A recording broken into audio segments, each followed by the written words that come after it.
Hare Krishna. Welcome to this episode of Bhagavad Gita, and today's topic is chapter 4, verses 4 through 6, the nature of the Lord's incarnations. Om Namo Bhagavate Vasudevaya. Om Namo Bhagavate Vasudevaya. Om Namo Bhagavate Vasudevaya. Om Ajnanatimirandhasya Jnananjana Shalakaya Chakshurunmilitam Yena Tasmai Shri Gurave Namaha. Shri Chaitanya Manobhishtam Sthapitam Yena Bhutale Swayam Rupah Kadamahyam Dadati Swapadantikam Vandeham Shri Guru Shri Yutapadakamalam Shri Gurun Vaishnavamscha Shri Rupam Sagrajatam Sahagana Raghunathanvitam Tam Sajivam Sadvaitam Savadhutam Parijana Sahitam Krishna Chaitanya Devam Shri Radha Krishna Padan Sahagana Lalita Shri Vishakhanvitamscha He Krishna Karuna Sindho Deenabandho Jagatpate Gopesha Gopika Kanta Radha Kanta Namostute Tapta Kanchana Gaurangi Radhe Vrindavaneshwari Vrishabhanu Sute Devi Pranamami Hari Priye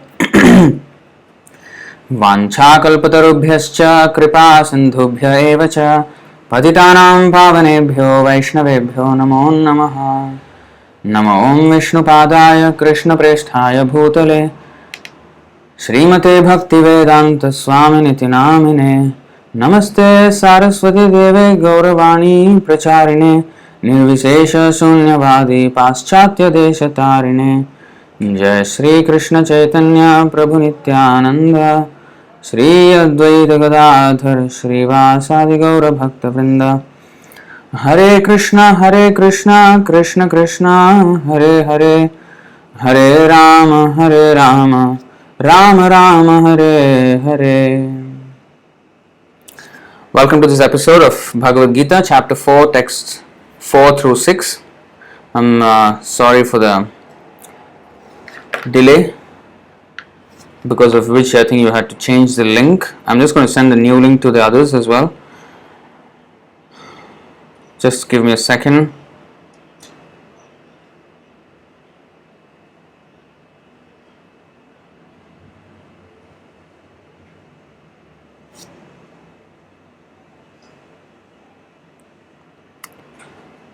So these few verses signify the nature of the Lord's incarnations.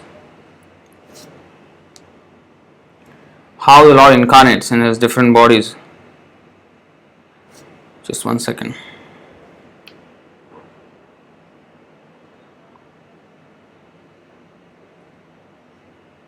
Alright.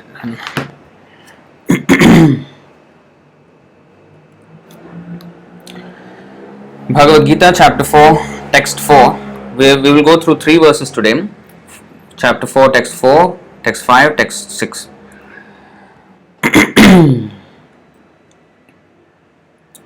Let me just check the status of the live stream. Is everything okay? You can all hear me? Hare Krishna, Hare Krishna. Alright, I think it looks like the sound is good.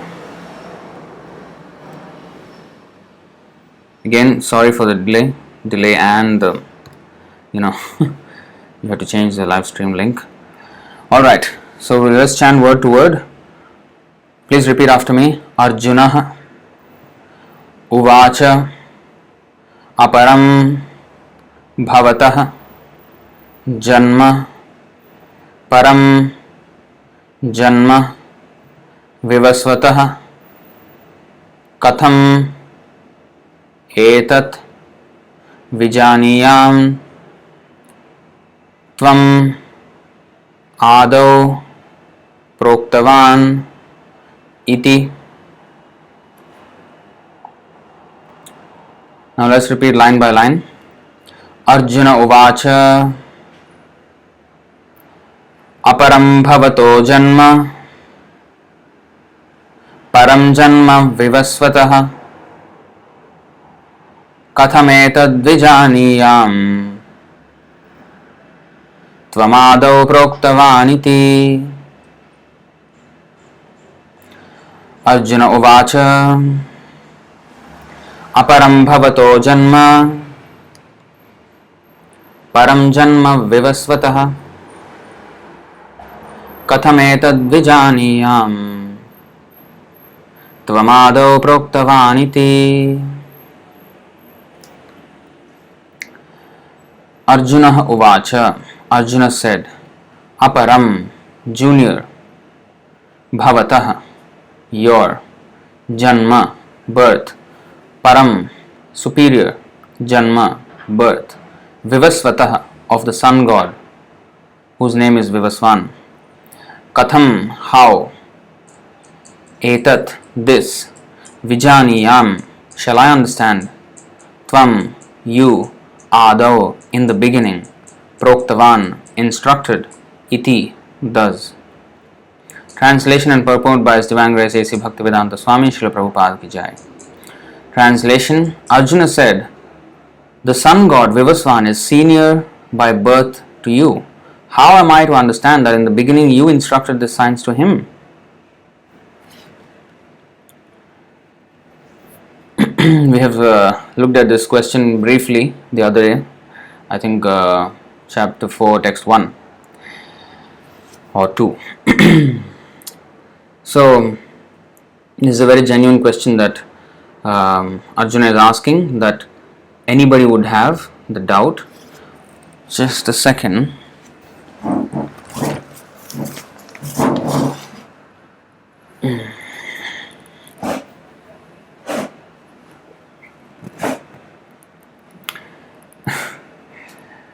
So anybody would have this doubt that it's millions of years ago, and how did Kṛṣṇa instruct Vivasvan? Purport: Arjuna is an accepted devotee of the Lord, so how could he not believe in Kṛṣṇa's words? The fact is that Arjuna is not inquiring for himself, but for those who do not believe in the Supreme Personality of Godhead, or for the demons who do not like the idea that Kṛṣṇa should be accepted as the Supreme Personality of Godhead. For them only Arjuna inquires on this point, as if he were himself not aware of the personality of Godhead or Kṛṣṇa. As it will be evident from the 10th chapter, Arjuna knew perfectly well that Kṛṣṇa is the Supreme Personality of Godhead, the fountainhead of everything and the last word in transcendence. Of course, Kṛṣṇa also appeared as the son of Devaki on this earth. How Kṛṣṇa remained the same Supreme Personality of Godhead, the eternal original person, is very difficult for an ordinary man to understand. Therefore, to clarify this point, Arjuna put this question before Kṛṣṇa so that he himself could speak authoritatively. That Kṛṣṇa is the supreme authority is accepted by the whole world, not only at present but from time immemorial, and the demons alone reject him. Anyway, since Kṛṣṇa is the authority accepted by all, Arjuna put this question before him in order that Kṛṣṇa would describe himself without being depicted by the demons, who always try to distort him in a way understandable to the demons and their followers. It is necessary that everyone, for his own interest, know the signs of Kṛṣṇa. Therefore, when Kṛṣṇa himself speaks about himself, it is auspicious for all the worlds. To the demons, such explanations by Kṛṣṇa himself may appear to be strange, because the demons always study Kṛṣṇa from their own standpoint, but those who are devotees heartily welcome the statements of Kṛṣṇa when they are spoken by Kṛṣṇa himself. The devotees will always worship such authoritative statements of Kṛṣṇa because they are always eager to know more and more about him.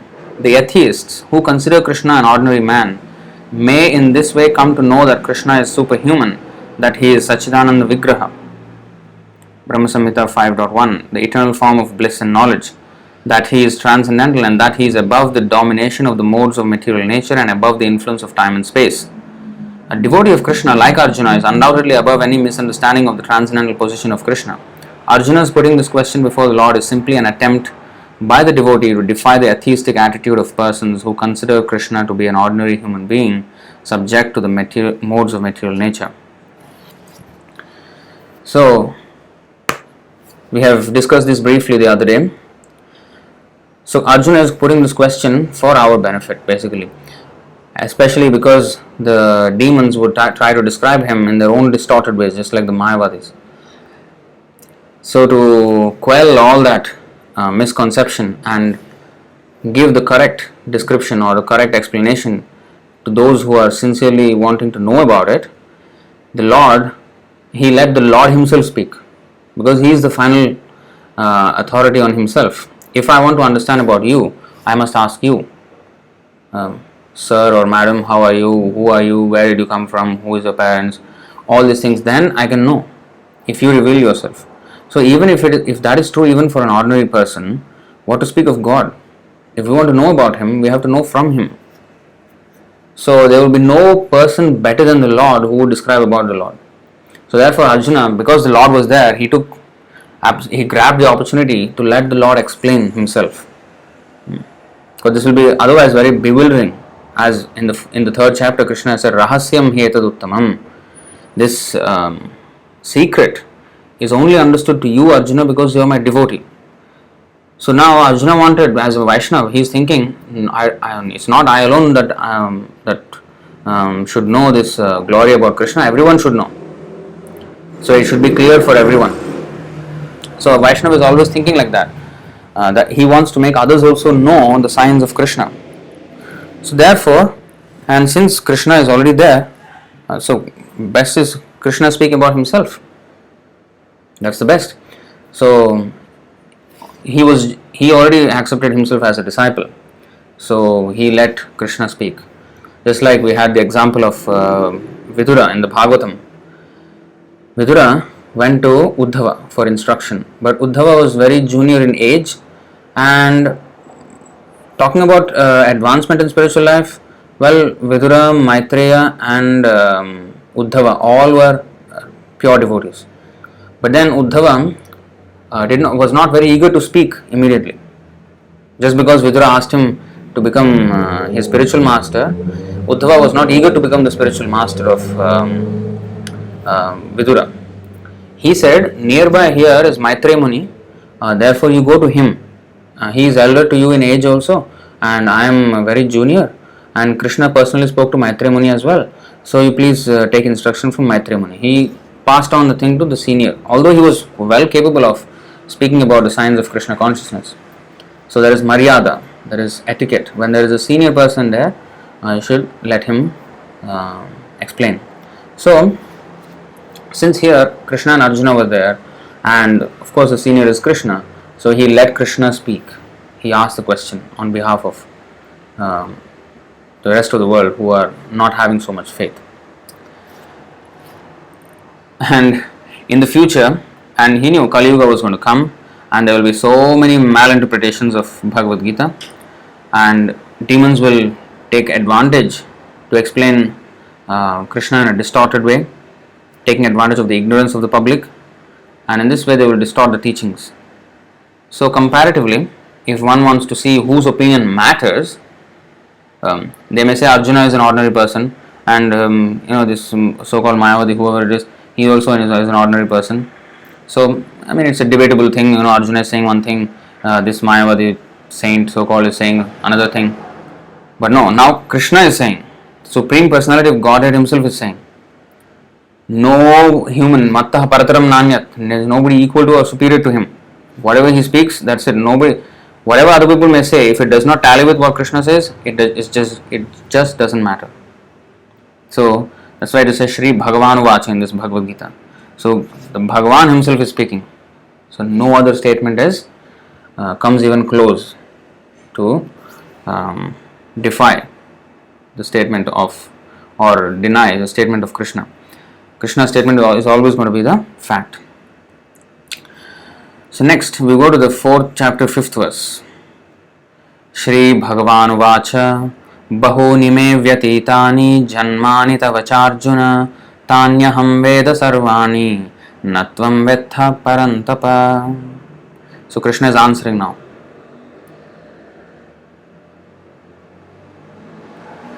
So we'll see the word to word. Shri Bhagavan Vacha, the personality of Godhead said. That matters because the Supreme Person is speaking here. And Supreme Person means, what are the features of a Supreme Person? He has complete knowledge. What is the Bhagavan? Shri Bhagavan Vacha. What is Bhagavan? Bhagavan means he is full in 6 opulences. And what are those opulences? You should know by heart by now.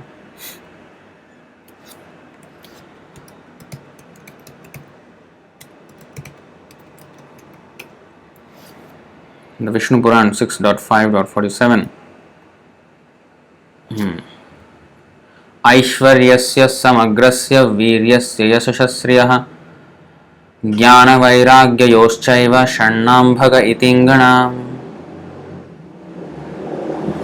Bhagavan, the Supreme Personality of Godhead, is thus defined by Parashar Muni as one who is full in 6 opulences, who has full strength, full fame, full wealth, full knowledge, full beauty, and full renunciation. And we want to highlight this part, full knowledge. He has unlimited knowledge, and he is speaking now, Shri Bhagavan Vacha. So therefore, that is completely authoritative. And as we know here, in the Chaitanya Charitamrita 7.107, we have seen this many times. Brahma pramad vipralipsa karana apatav ishwarer vakya nahi dosha e sab. The material defects of mistakes, illusions, cheating and sensory inefficiency do not exist in the words of the Supreme Personality of Godhead. So there is no mistake, there is no cheating, there is no illusion, there is no sensory inefficiency in the Lord. So whatever He speaks is perfect. So we should accept the words of Bhagavan in that manner. We cannot take them as a subject matter for debate. No, that will not help us in any way. So now, what is he saying?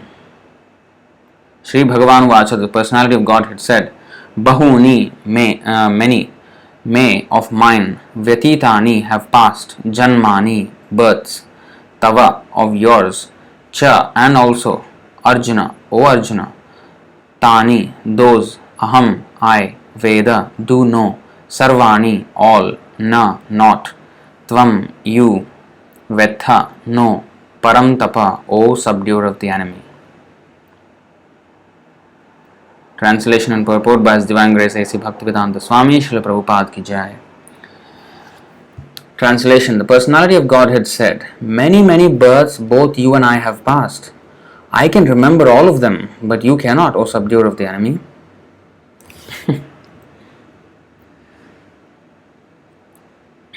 You think you are very great and you can understand with your intelligence. Of course, Kṛṣṇa also knows that Arjuna knows about him. As Prabhupada said in the previous purport, in the 4.4, that in the 10th chapter it will become very evident that Arjuna knew that Kṛṣṇa was the Supreme Personality of Godhead. What is that verse? I think some of you may already know this. He said this, Arjuna Uvacha, in 10.12 and 13. Param Brahma Param Dhama Pavitram Paramam Bhavan Purusham Shashvatam Divyam Adidevam Ajam Vibhum Ahustvam Rishayah Sarve Devarshir Naradas Asito Devalo Vyasah Swayam Chaiva Bravishime. Arjuna said, You are the Supreme Personality of Godhead, the ultimate abode, the purest, the absolute truth. You are the eternal, transcendental, original person, the unborn, the greatest.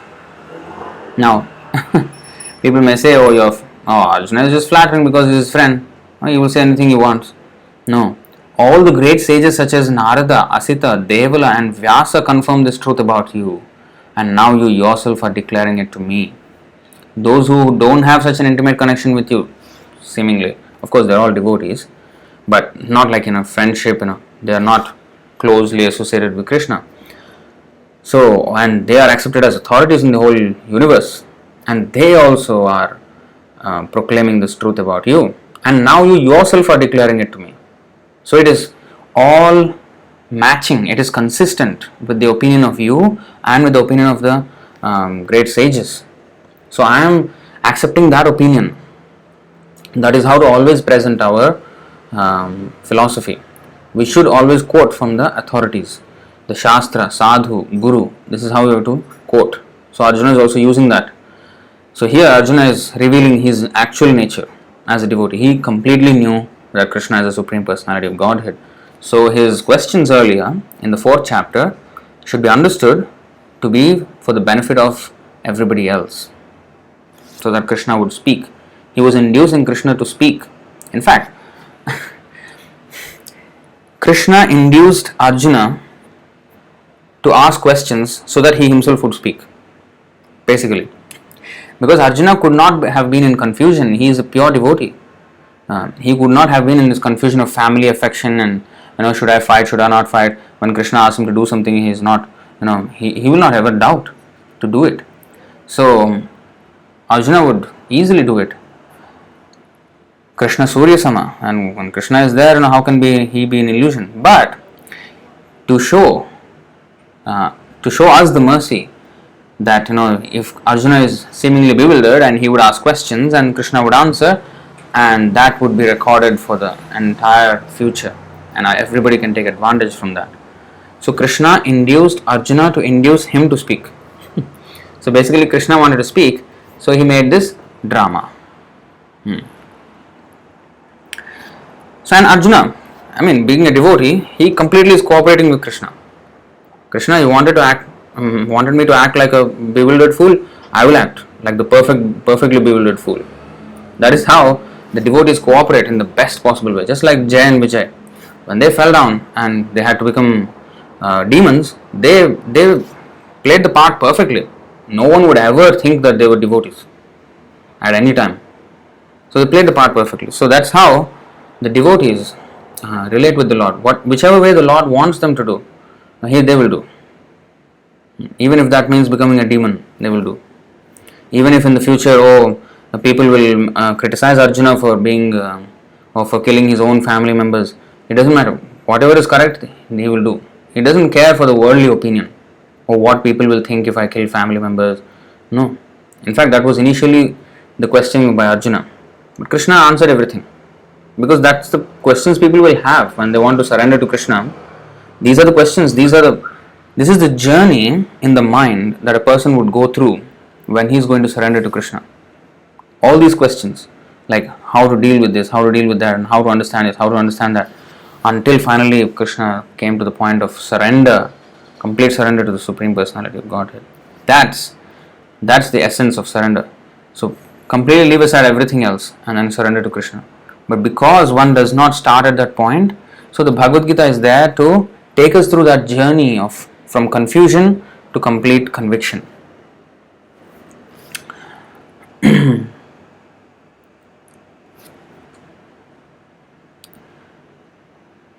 So, Personality of Godhead is saying, many births both you and I have passed. I can remember all of them, but you cannot, O subduer of the enemy.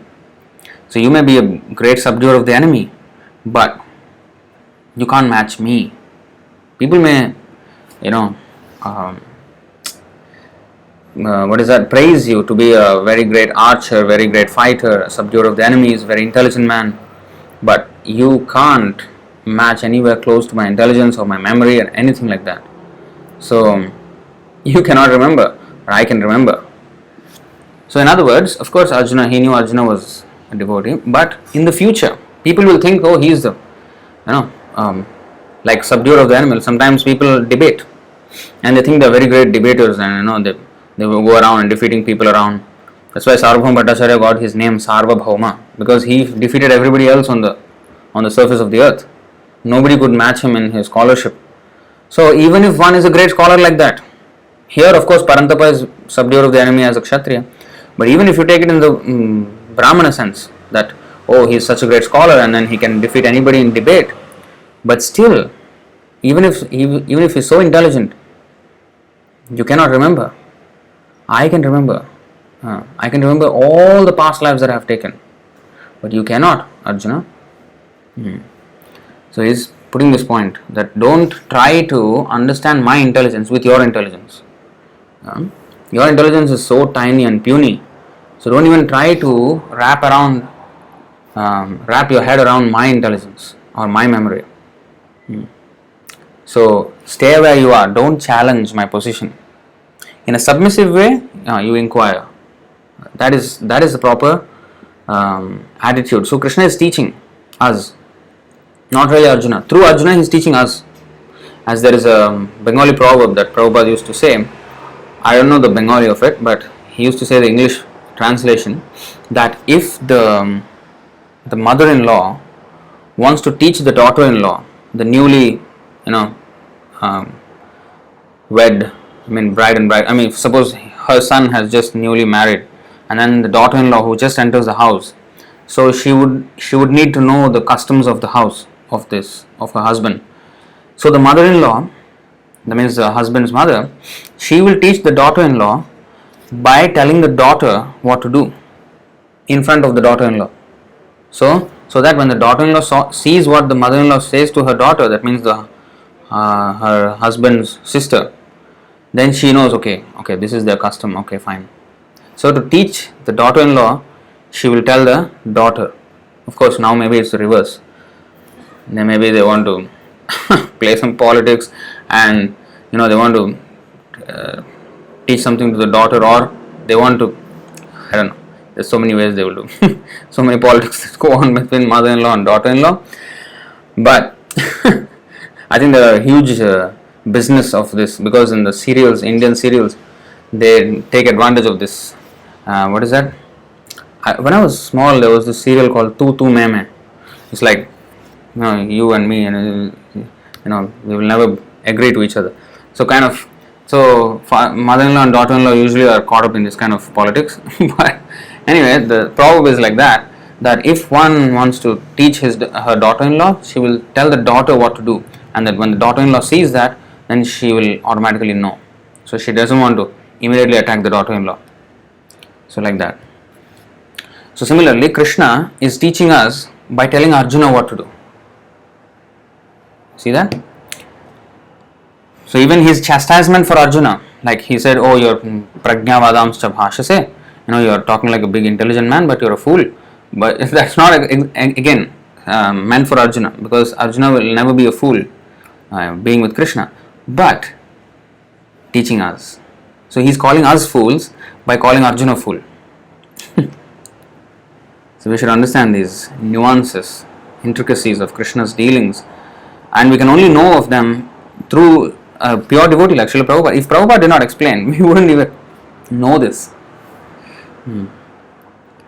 Purport. In the Brahma Samhita 5.33, we have information of many incarnations of the Lord.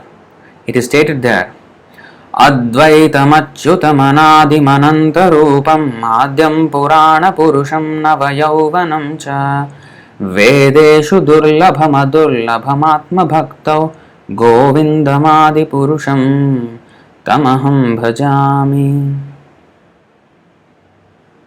I worship the Supreme Personality of Godhead, Govinda, Krishna, who is the original person, absolute, infallible, without beginning.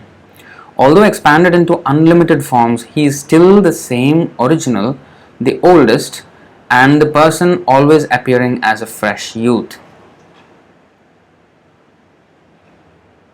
Such eternal, blissful, all-knowing forms of the Lord are usually not understood by even the best Vedic scholars, but they are always manifest to pure, unalloyed devotees. So much in this verse. Advaitam. So he is one without a second. There is nobody equal to him. There is nobody who is a competitor. Nobody above him. That is the Advaitam. He is second to none. Advaitam.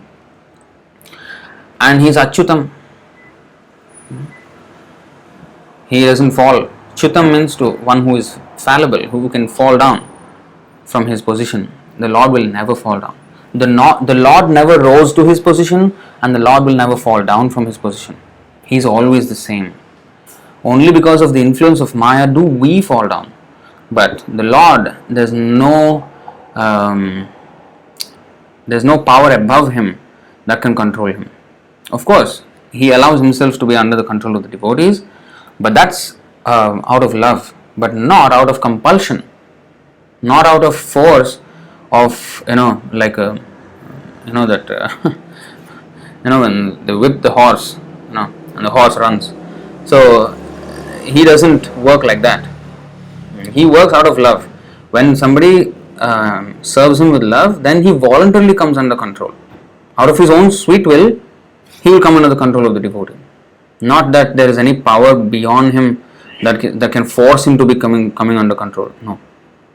So Achyutam, Anadim, he does not have any beginning. There is no father of God. No such thing. He is the father of everyone. Anadir, Adir Govinda. He is the origin of everything, but he has no other origin. But at the same time, Anantarupam, and all are equal to him. In the first word it was Advaitam, there is nobody equal to him. But then he expands into this Anantarupam, Vishnu Tattva. So many incarnations, all are equal to him. But at the same time, they are not his competitors. He is one. So this is simultaneously one and different at the same time. So this is our philosophy of Chaitanya Mahaprabhu. Achintya Bheda Abheda Tattva. Achintya Bheda Bheda Tattva. That means Achintya means inconceivable, Bheda means different, Abheda means non-different. Tattva, philosophy or principle. So this is the philosophy of inconceivable oneness and difference. So the Lord is one with and different from his many forms. So that is explained in this another verse. I think it's 547, I think. 547. No, 546. You see this.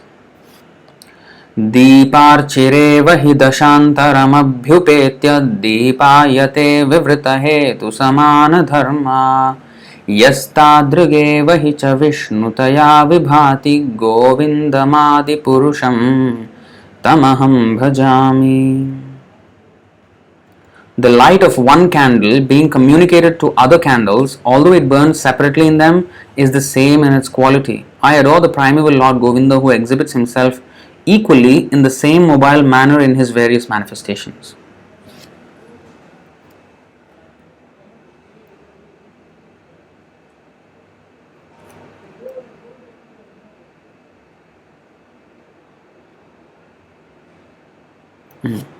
See? So that means with one candle, now there is one candle is burning, suppose, and then with that candle you light so many other candles. Now all of those candles have the same burning power as this candle, but this is the original candle. So like that, Kṛṣṇa is the source of all other Vishnu Tattvas, all other like Rama, Narasimha, Varaha, everybody is the same as Kṛṣṇa. But again, he is the source of everyone, just like the one candle is the source of all the other candles, but all have the same burning power. So like that, all the Vishnu Tattva, that is the example given here. Deeparchireva hi dashantaram abhyupetya. So that is the explanation. So although it is one, they have millions and trillions of rupam, ananta rupam, unlimited numbers. Yeah. So but there is no competition. It's not like a different person. Not that Kṛṣṇa is fighting with Rama or Kṛṣṇa is fighting with Chaitanya Mahaprabhu who is supreme. No, that doesn't happen. Yeah? Or Kṛṣṇa or Kurma and Matsya are fighting with each other. No such thing. He's the same person, but at the same time he has these different bodies. Ananta Rupam is very hard to understand for an impersonalist. But when we accept Achintya Khaluye Bhava Natam Starkena Yojayet, we cannot use our intelligence to understand. That's why exactly today's verse, Natvam Metha Parantapa. You may be Parantapa, you may be a big subduer of the enemies, you may be a big scholar or Sarvabhauma or whatever it is. You cannot understand me. Don't try to understand me. Accept my position. Accept my words and automatically you will understand. So that is what Kṛṣṇa is saying here. So, see.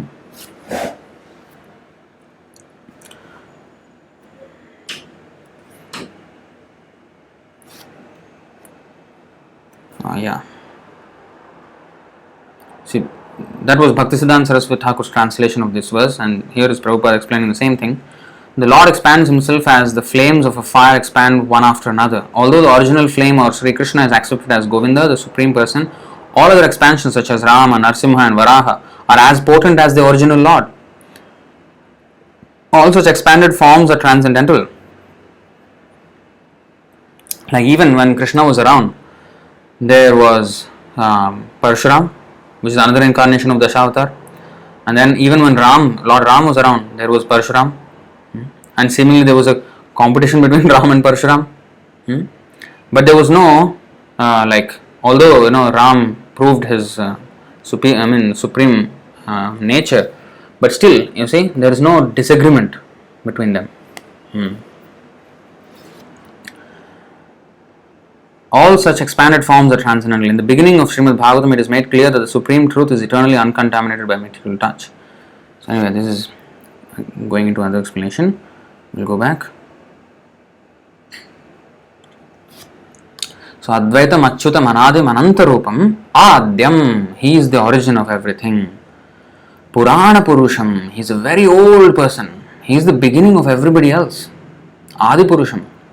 But at the same time, Navayauvanam cha, he is always in his youth. Although he is the oldest, he is not like an old man with a white beard and no. He is a very young person, always young. Although he is the oldest, so he is young and old at the same time. He walks and does not walk at the same time. He talks and does not talk at the same time. So this is the Lord. He is very far and very near at the same time. We have learned all this in the Ishopanishad. If you have attended that. Taddure tadvantike. Tadantarasya sarvasya tadu sarvasya asya bahyatah. He is within everything, but yet he is outside of everything. So this inconceivable existence of the Lord can only be understood by the devotees. So you see, Vedeshu durlabham adurlabham atma bhaktav. Vedaischa sarvair ahameva vedya. Krishna is saying in the 15th chapter of Bhagavad Gita that by all Vedas I am to be known. But if you just read the Vedas, I will not be known. Here in this verse, Vedeshu durlabham, because the actual ingredient to understand me is bhakti. Adurlabham atma bhaktao. I am very easily available to the atma bhaktao, my devotees. I am very easily available. That's why Krishna said in the Srimad Bhagavatam, you have to understand devotional service through. You have to understand me through devotional service.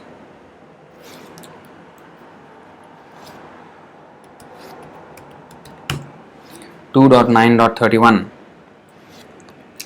Shri Bhagavan Jnanam Paramaguhyam me Yadvijnana Samanvitam Sarahasyam Tadangam cha Grihana Gaditam maya. The personality of Godhead said, knowledge about me as described in the scriptures is very confidential and it has to be realized in conjunction with devotional service. The necessary paraphernalia for that process is being explained by me. You may take it up carefully.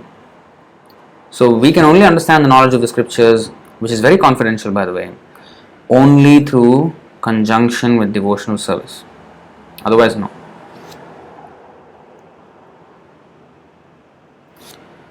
Govindamadi Purusham Tamaham Bhajami. See?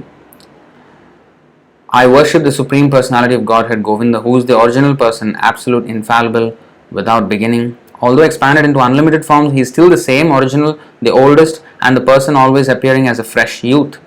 Such eternal, blissful, all-knowing forms of the Lord are usually not understood by even the best Vedic scholars, but they are always manifest to pure and unalloyed devotees. They are not understood by the Vedic scholars, but they are actually manifest. That means the pure devotees can actually see. Premanjana Churita Bhakti Vilochanena.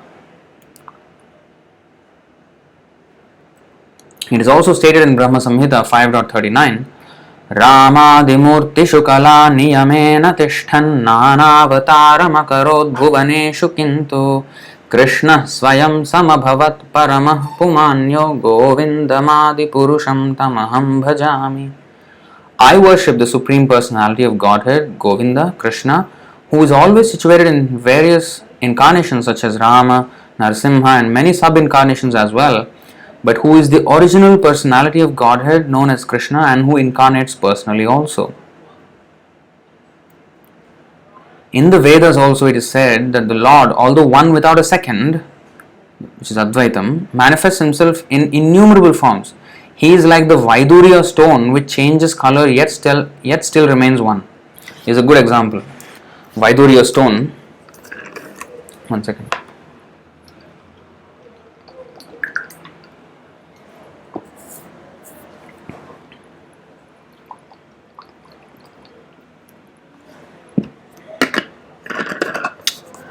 Vaidurya stone, is a stone which, when the light shines, it will show different colors in the same stone. Like sometimes yellow, sometimes blue, sometimes green. So, but it's the same stone. So, like that, that is explained here. He is like the Vaidurya stone which changes color yet still remains one. All those multi-forms are understood by the pure unalloyed devotees, but not by a simple study of the Vedas. Vedeshu durlabham adurlabham atma bhakto. Vedeshu durlabham. Devotees like Arjuna are constant companions of the Lord, and whenever the Lord incarnates, the associate devotees also incarnate in order to serve the Lord in different capacities. Arjuna is one of these devotees. So these are called Nitya Siddha devotees. They are actually perfect, always perfect. They are in the spiritual world. They are constant associates of the Lord. Nitya Siddha devotees. That means they never actually fall down. They are, with the Lord, and when He comes, they also come to assist Him in His pastimes. That's why the associate devotees also incarnate in order to serve the Lord in different capacities. So like Mother Yashoda, Nanda Maharaj, they are eternal associates of Kṛṣṇa. Like although Vasudeva and Devaki, they did tapasya, they were in this material world. And they did tapasya to get the Lord as the son in the previous life, Sutapa and Prishni. But so then they actually got the Lord as the son. So because of their tapasya. But still they could not enjoy the childhood pastimes as did Nanda Maharaj and Yashoda Maya. Because they were actually eternal associates of the Lord. They always enjoy it is not that, Kṛṣṇa was unfair to his parents and he went to somebody else and he took them as parents. No, actually the original parents are Yashoda and Devaki. So in that way, they are called Nitya Siddha, and they come whenever Kṛṣṇa comes. Like when Chaitanya Mahaprabhu came, Yashoda Mata became Sachi Mata. So they come in different capacities to serve the Lord. There is one book called the Gaura Ganodesha Deepika, which is written by Kavi Karnapur, one of the associates of Lord Chaitanya Mahaprabhu, and he describes each and every associate of Chaitanya Mahaprabhu who that person was in the Krishna Lila. Like for example, not only Krishna Lila, sometimes in the Golok of Vrindavan, maybe they don't appear directly in the Krishna Lila on the earth, or maybe they do also. So like Rupa Goswami was Rupa Manjari. He's the assistant gopi in the Golok of Vrindavan. And then we have Jagadananda Pandit, who was incarnation of Satyabhama. And then we have who is Srivas Pandit, who is the incarnation of Narad Muni. So in this way, and also who is this? Ramanand Rai, who is an incarnation of Arjuna, and Haridas Thakur, who is an incarnation of Lord Brahma. So in this way, every single associate of Chaitanya Mahaprabhu, who he was in the Krishna Lila and what is his original Rupam.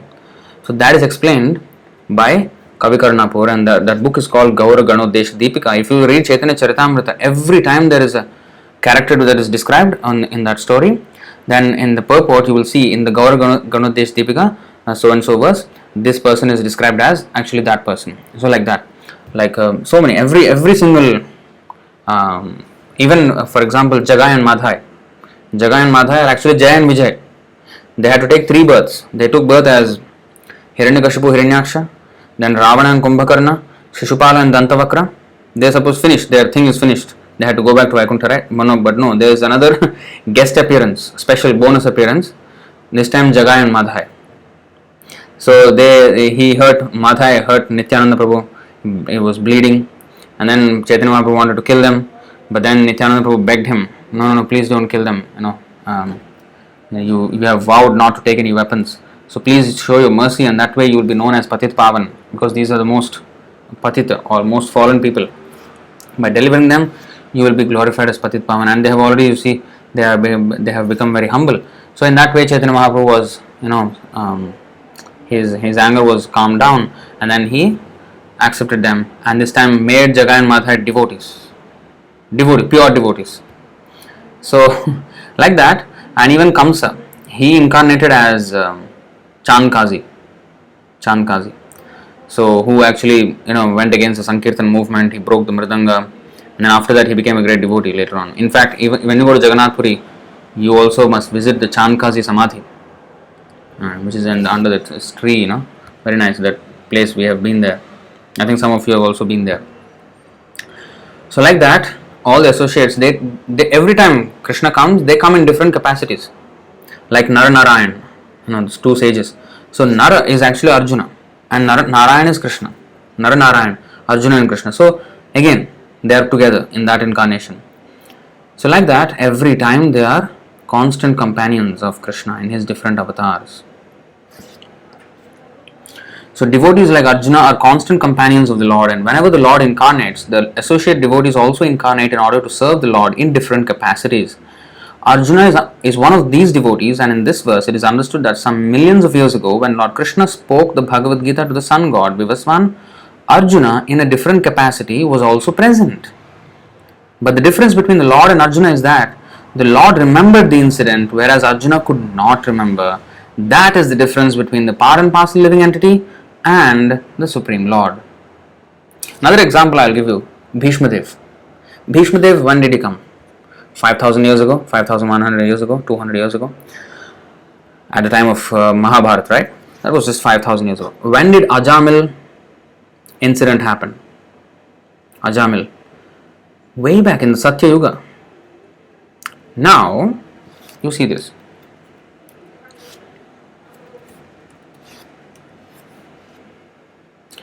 Yamaraj, when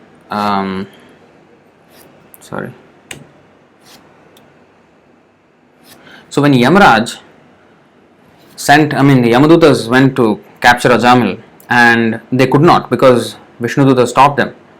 So it was the first time they experienced that how come, usually nobody can stop us. But how come these Vishnuduttas were able to stop us? Who are they? So they wanted to find out from their master, Yamaraj. Who are these persons? Until now our authority has never been checked. But now they have checked us. So who are they? So then, of course, Yamaraj explained to them who they are, Vishnudutas, and how Vishnu is the Supreme Personality of Godhead.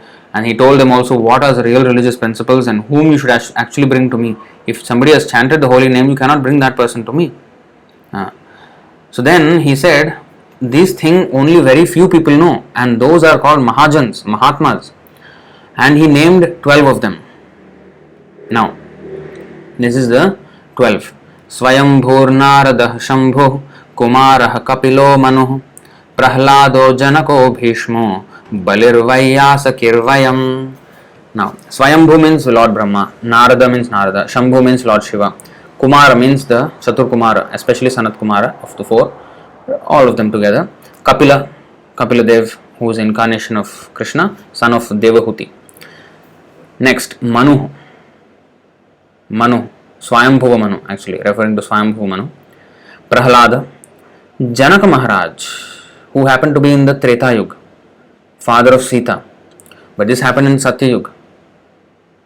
Janaka was to come later on, but his name is already there. Bhishma, millions of years ago, Bhishma's name is there. How come? And Bali Maharaj, alright, fine, he was there. Vyasakir, Sukadeva Goswami, who also came 5,000 years ago,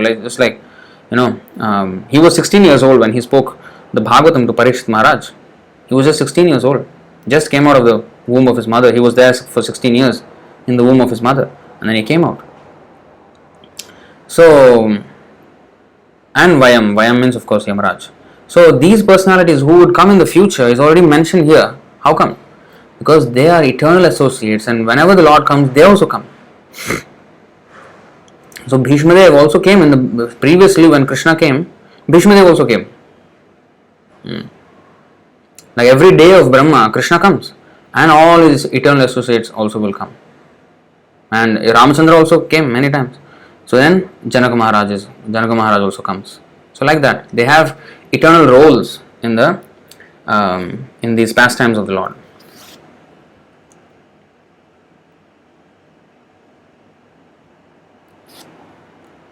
So, but the difference between the Lord and Arjuna is that the Lord remembered the incident, whereas Arjuna could not remember.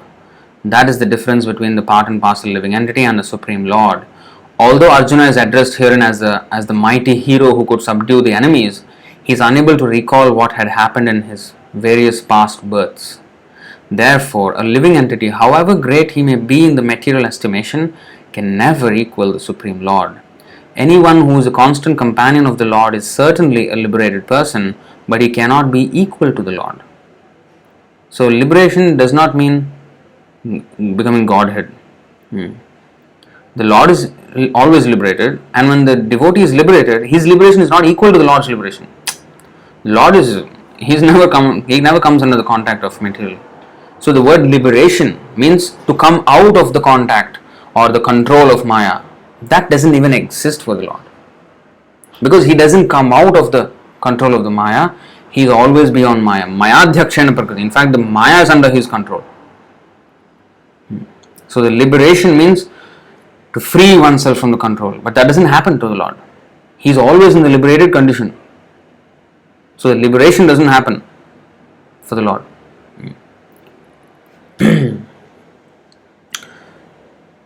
So anyone who is a constant companion is certainly a liberated person, but he cannot be equal to the Lord. The Lord is described in the Brahma Samhita as infallible, Achyuta, which means that he never forgets himself, even though he is in material contact.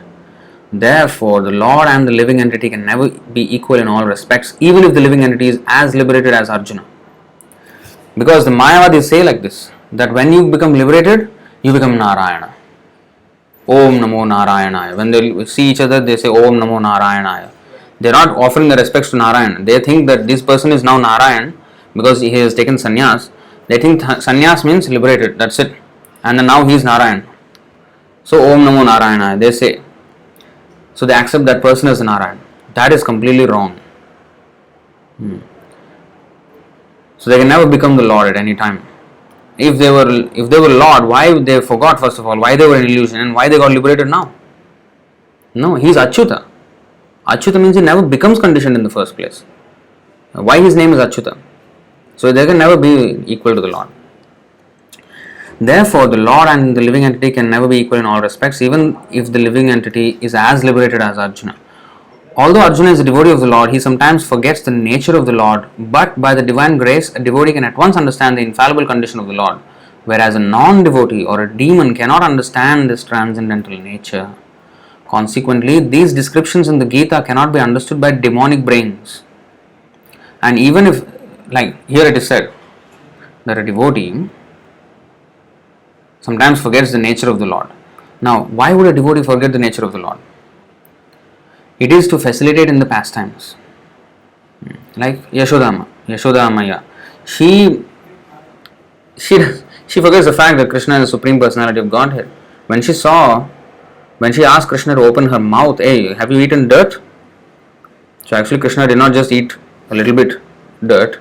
He ate all the earth, the entire universe, entire millions of universes inside his stomach. So when he opened his mouth, and she saw the entire universe and a multitude of universes, and in this universe she saw the earth planet, and on the earth planet she saw herself looking into Kṛṣṇa's mouth, all within Kṛṣṇa's mouth. Her mind went reeling. Who is this? Who am I actually looking into?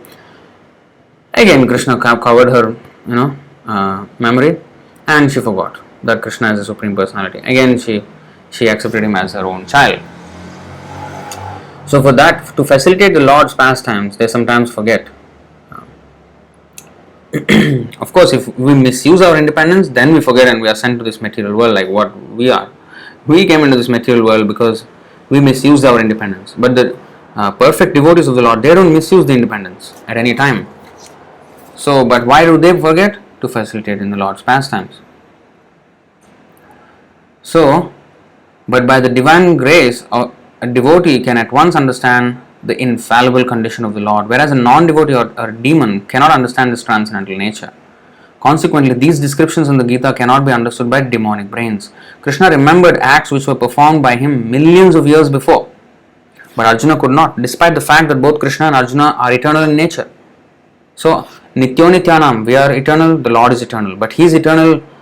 His magnitude of eternity, I mean, even though they both are eternal, or we all are eternal, the Lord's memory and our memory is not equal.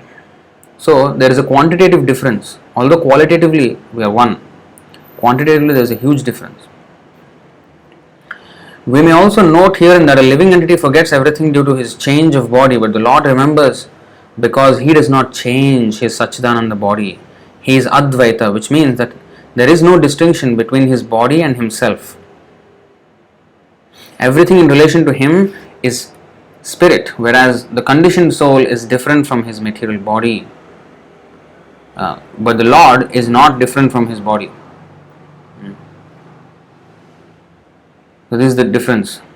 And because the Lord's body and self are identical, His position is always different from that of the ordinary living entity, even when He descends to the material platform. The demons cannot adjust themselves to this transcendental nature of the Lord, which the Lord Himself explains in the following verse. Now, what is the following verse? 4.6 Ajopi san avyayatma bhutanam ishvaropi san prakritim svamadhisthaya sambhavamyatma mayaya. More information is given. How Krishna takes birth.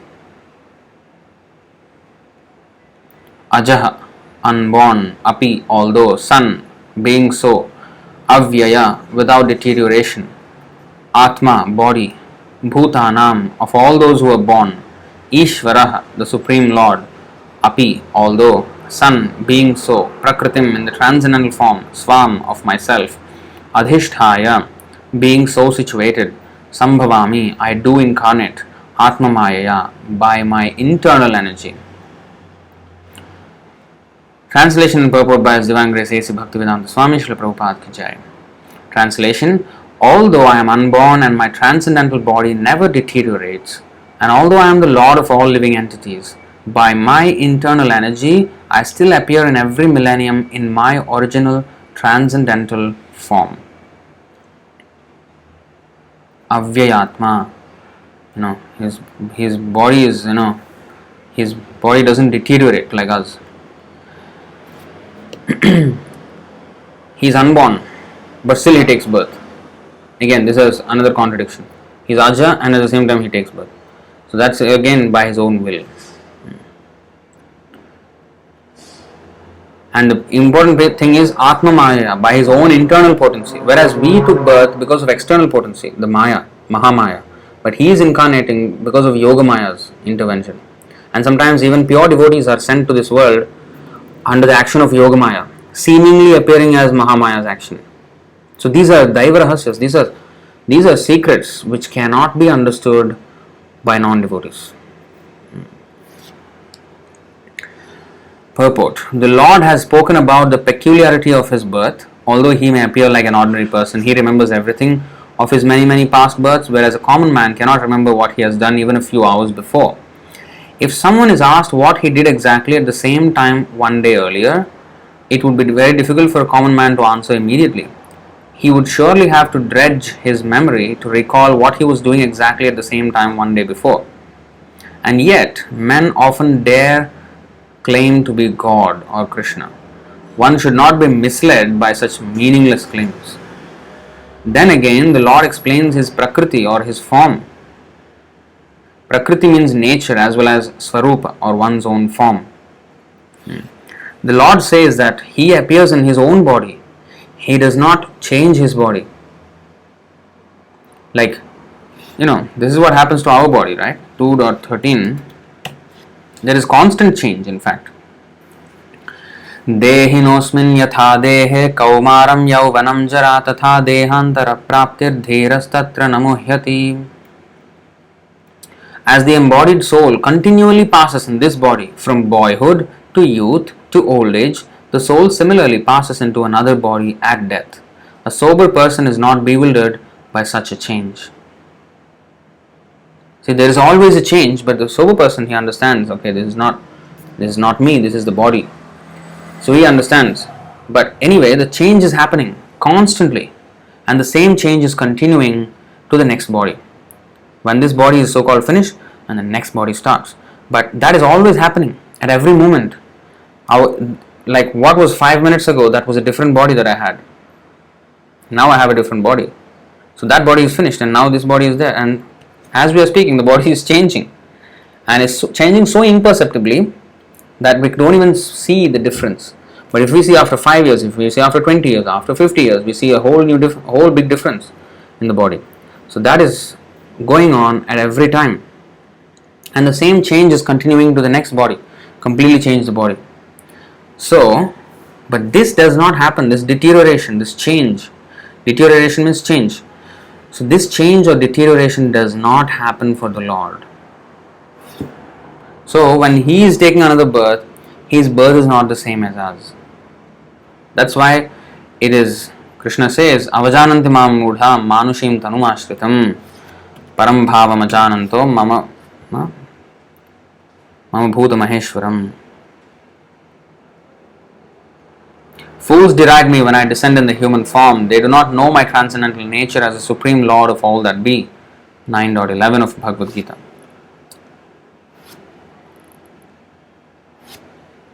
So the Lord says that he appears in his own body. He does not change his body as the common living entities change from one body to another. The conditioned soul may have one kind of body in the present birth, but he has a different body in the next birth. In the material world, the living entity has no fixed body, but transmigrates from one body to another. The Lord, however, does not do so. Whenever he appears, he does so in the same original body by his internal potency, not the external potency which forces us to change bodies, by his own internal potency and the same body. Now you may say, no, he incarnated as a fish, and then he incarnated as a tortoise, then as a boar, then as a Narasimha. All that is same. Deeparchireva hidashantaram abhyupetya advaitam achyutam anadim anantarupam. So it's completely different from our body. So to equate is foolishness. It's like, when you see the moon through the branches of a tree, if you think that the moon is on the branches of the tree, that is foolishness. That is how we see it because of our perspective. The moon seems to be sitting on the branch of the tree, but the moon is far away. So although the Lord comes here among us, seemingly sitting in this material world, but he is far, far away at the same time. It is because of our imperfect perception that we think the Lord is here and is one of us, just like we think the moon may be just something, a bright object sitting on the branch of the tree, but it is not. It is not. It is far away, but it looks like that. So similarly, we should not mistake the fact that although Krishna is here with us, he is actually very, very far away at the same time. He cannot be actually captured. You try to go to the branch of the tree and capture him, you cannot. So although Krishna was here among human society, among humans, no one could ever defeat him, no one could ever capture him. Only devotees, yes, then when he allows himself to be captured. But otherwise, he never was defeated. In other words, Krishna appears in this material world in his original eternal form with two hands holding a flute. He appears exactly in his eternal body, uncontaminated by this material world. Although he appears in the same transcendental body and is Lord of the universe, it still appears that he takes his birth like an ordinary living entity. And although his body does not deteriorate like a material body, it still appears that Lord Krishna grows from childhood to boyhood and from boyhood to youth. But astonishingly enough, he never ages beyond youth. At the time of the battle of Kurukshetra, he had many grandchildren at home, or in other words, he had sufficiently aged by material calculations. To be very exact, he was 89 years old when he was at the battle of Kurukshetra. You will never see Krishna with an old, beard. No. Still, he looked just like a young man, 20 or 25 years old. We never see a picture of Krishna in old age because he never grows old like us. Although he is the oldest person in the whole creation, past, present, and future. Neither his body nor his intelligence ever deteriorates or changes. Therefore, it is clear that in spite of his being in the material world, he is the same unborn, eternal form of bliss and knowledge, changeless in his transcendental body and intelligence. Factually, his appearance and disappearance are like the sun's rising, moving before us, and then disappearing from our eyesight. When the sun is out of sight, we think that the sun has set, and when the sun is before our eyes, we think that the sun is on the horizon. Actually, the sun is always in its fixed position, but owing to our defective, insufficient senses, we calculate the appearance and disappearance of the sun in the sky. This is the position exactly of the Lord. So the sun is not rising or setting. He's always the same. It's not like sometimes the sun is not so bright, sometimes sun is so too bright, and sometimes sun is again not so bright when it's setting, and after that it's completely dark. No. The sun doesn't disappear, the sun doesn't appear. We move, and therefore we think the whole world is moving, or God himself is moving. No, it is our movement because of the changes in Maya that we undergo. It's our defective perception.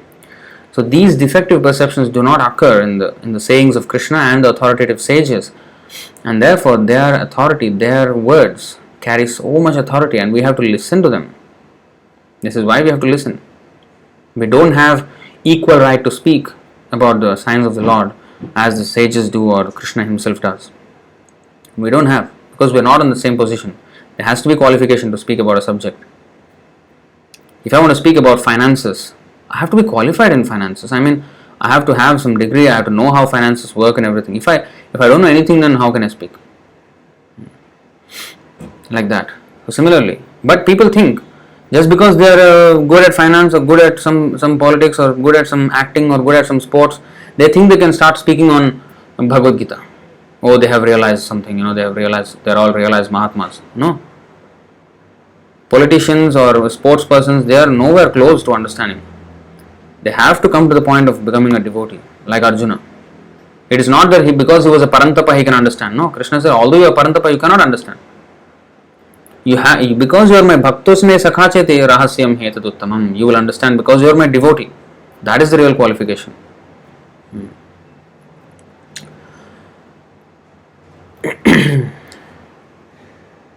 And because Lord Krishna's appearance and disappearance are completely different from that of an ordinary common living entity, it is evident that he is eternal blissful knowledge by his internal potency, and he is never contaminated by material nature. The Vedas also confirm that the Supreme Personality of Godhead is unborn, yet still he appears to take his birth in multi-manifestations. That's why Krishna said 4.9. What is that? Janma karma cha me divyam evam yo vetti tattvataha tyaktva deham punarjanma naiti mameti sorjuna. So he said this, that, what is that? Let's read the translation. One who knows the transcendental nature of my appearance and activities does not, upon leaving the body, take his birth again in this material world, but attains my eternal abode, O Arjuna. His birth and activities are transcendental in nature. This is how we have to understand. Oh yes, I know Krishna was born 5,000 years ago. That's not enough. Oh, he played, he was a butter thief, he was, playing with the girls. That's it. Every time there is a wedding invitation, they'll put Radha and Krishna there. Because he's the god of so-called love. But then when they get married, they say don't put the Krishna's picture on the wall, the Mahabharata picture, or Krishna's picture with the flute. This is especially in South India. They say don't put Krishna's picture with the flute because he will blow your wealth away. As if without the flute, he does not blow. He cannot blow. I mean, you take the flute out, he cannot blow. He has given you everything. Complete foolishness. Actually, some people come and they buy from us the Krishna's form, the murti, And then they take out the flute. I don't want to buy the flute. Without the flute, you give me. And I nicely give them. You take with the flute or you don't take at all. I tell them. You think what? Without the flute, he cannot blow your wealth away. Is that what you're thinking? He will blow your wealth away. You think Krishna cannot blow you? Even if you don't take this Krishna Murti now, he can blow your wealth away. He's everywhere. Don't you have that sense to understand? Huh? And if he flute is taken away, he is incapacitated. Is it? No, don't take Krishna so cheaply, And when Krishna is there, it is the most auspicious. I mean, you see what is said here in the last verse of the Bhagavad Gita, very last verse. Sanjay is saying, what is he saying? You see this 18.78. Yatra Yogeshwarah Krishna, Yatra Partho Dhanurdharaha, Tatra Shrir Vijayo Bhutir Dhruvanitir Matir Mama. Wherever there is Krishna, the master of all mystics, and wherever there is Arjuna, the supreme archer, there will also certainly be opulence, victory, extraordinary power, and morality. That is my opinion. And they say, don't put that Krishna, with the Parthasarathi, when Arjuna in the battlefield and Krishna riding his chariot. Don't put that picture at home, because you will have Mahabharata wars at home. As if without that picture there is no fighting at all in the home, fully sweet and home sweet home. Is it? Everybody is fighting like cats and dogs at home. And then they say don't put the Krishna picture there with the Parthasarathi. Here what is this verse saying? Wherever Krishna and Arjuna are there, opulence, victory, extraordinary power and morality. They think it is immoral. So this is demoniac mentality, this is nonsense mentality. So Krishna's birth and activities are transcendental, divyam. We cannot understand. And if we actually submissively take knowledge from Krishna and his devotees, then yes, we can understand. Not by our intelligence, but by acceptance. Achintya khaluye bhava natam starkena yojayet. We cannot understand Krishna, Achintya, the inconceivable Lord, by our intelligence. But, what is that? We'll take out that verse.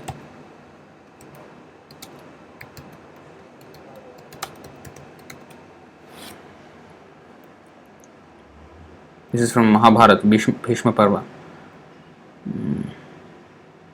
I wanted the next two lines. Okay, this is the one. 17.308 Adilila. Achintyaha khalu ye bhava natam starkena yojayet prakritibhyah param yaccha tad achintyasya lakshanam. Anything transcendental to material nature is called inconceivable, whereas arguments are all mundane. Since mundane arguments cannot touch transcendental subject matters, one should not try to understand the transcendental subjects through mundane arguments. So this is from Bhishma Parva, Mahabharata. So we cannot enter into the understanding by argument, but by acceptance, by surrender, yes. Then we will know him. Bhaktya mam abhijanati. We can understand him through bhakti. So, what is the result? The Lord is, first of all, he does not take birth. But when he comes and takes birth here in this material world, that is divyam. It is so transcendental, it is so powerful to know about his birth, that one who knows it also becomes free from the birth. You see, that is what is here, explained here. One who knows the transcendental nature of my appearance, that means my birth and activities, does not upon leaving the body take his birth again in this material world. So one who knows about the birth of the Lord, he himself will become unborn. He will become without birth anymore. He will go back to the spiritual kingdom, Vaikuntha. So, if just by learning about his birth, one becomes, free from the cycle of birth and death, you think he is in the cycle of birth and death. Huh? So this is how we have to understand. Jai Kṛṣṇa Tattvavit. We have to know the Krishna Tattva properly, as Krishna has explained. And only through the explanation of a pure devotee like Śrīla Prabhupāda can we access these explanations. The Vedic supplementary literatures also confirm that even though the Lord appears to be taking his birth, he is still without change of body. In the Bhagavatam, he appears before his mother as Narayana with 4 hands and the decorations of the 6 kinds of full opulences. His appearance in his original eternal form is his causeless mercy bestowed upon the living entities so that they can concentrate on the Supreme Lord as he is and not on mental concoctions or imaginations which the impersonalist wrongly thinks the Lord's forms to be. So Lord forms are not imaginations. He personally showed those forms. So when we are worshipping the Archa Vigraha, the deity worship, that is not just some some imaginative form which they say idol worship. Idol worship is that you worship some imaginary form, but this is not imaginary form. This is the form revealed by the Lord, and they are the representations of that form. And Kṛṣṇa said into Uddhava, he was describing the whole process of deity worship. And taking that, Sanatana Goswami and Chaitanya Mahaprabhu also described to Sanatana Goswami how to do deity worship, and he asked him to write a book on that also, the Hari Bhakti Vilas and all this. There is full description of how to do it. So this is very authorized system of deity worship. It is not idol worship.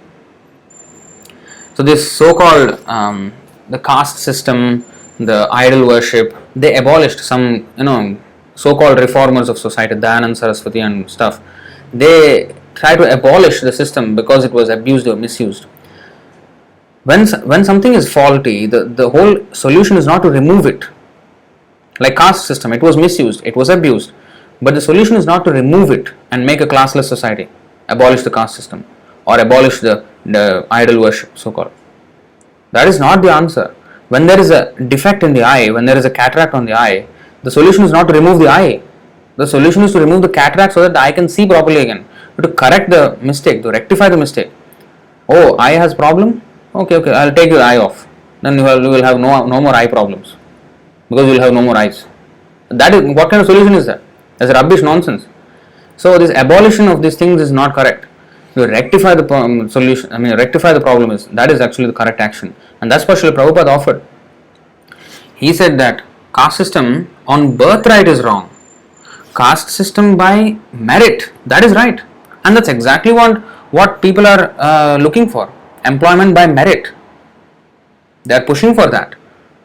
And that's exactly what Varnashram system is all about. It is not by birth at all. It is by merit. Guna and karma vibhagashaha. He never said janma vibhagashaha. So, that is caste system. And then deity worship. It's not idol worship. It is not some imaginary worship. When you show of course some people may say like that. But then we have to show from Shastra. We have to know our stuff first. But because they saw, oh, this is, it is primitive actually. We should become modern. We should abolish these idol worships. That is rubbish.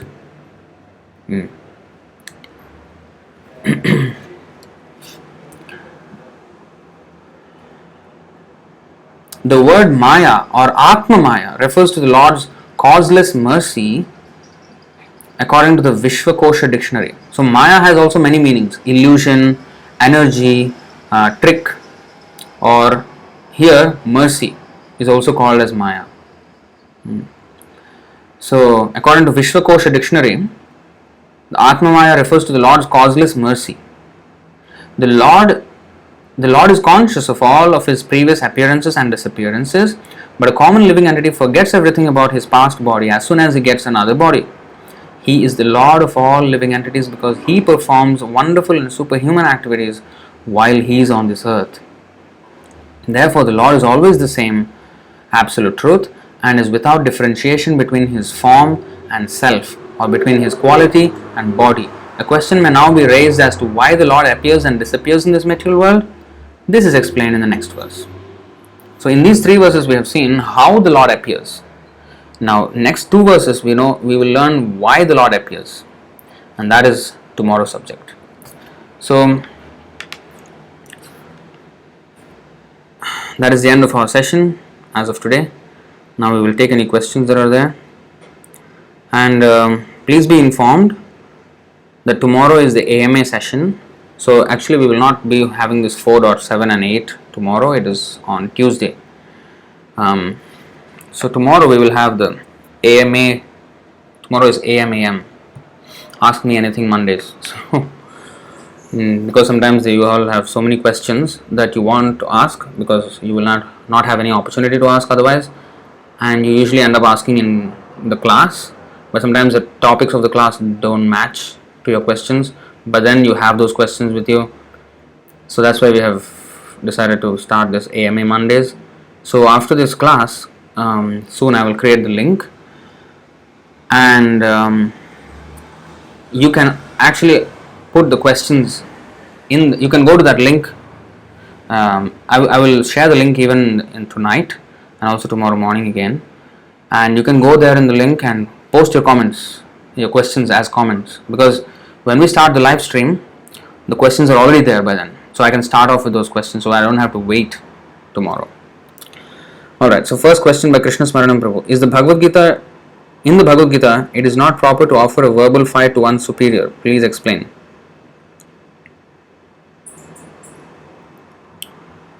Yeah, I mean, we have to respect the superior. Especially, of course, ordinarily we should respect our own parents and our superiors. I think that is also explained in the Bhagavad Gita. In the 17th chapter? Wait, just guessing here. Just give me a moment. I think in the 17th chapter, it is said that one should not disrespect his superiors like the father and mother. Oh yes, 17.14. Devadvija Guru Prajna Pujanam Shauchamarjavam Brahmacharyam Ahimsa Cha Shariram Tapa Uchyate. Austerity of the body consists in worship of the Supreme Lord, the Brahmanas, the spiritual master, and superiors like the father and mother, and in cleanliness, simplicity, celibacy, and non-violence. So this is the austerity of the body. So worship of the superiors like father and mother. But sometimes, people have this, especially many people in India, they have this thing, my mother is my God. And they forget this point that, here, worship of the Supreme Lord, the Brahmanas, the spiritual master, and superiors like the father and mother. So the ultimately the Supreme Father is who? Kṛṣṇa. And he is the mother. I think that is also explained. I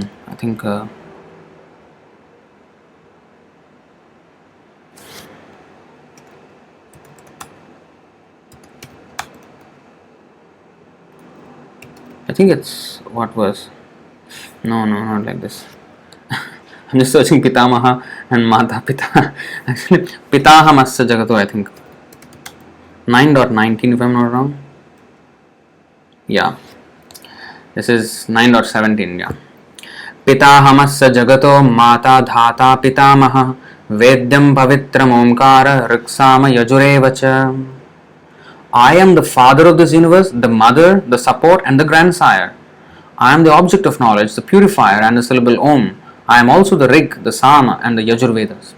So, he is the actual father and mother of everyone, and even the grandfather, everyone. He is the actual parent of everyone. So, of course, in the ordinary course of life, one should respect one's own material parents also. It's not that we should disrespect them.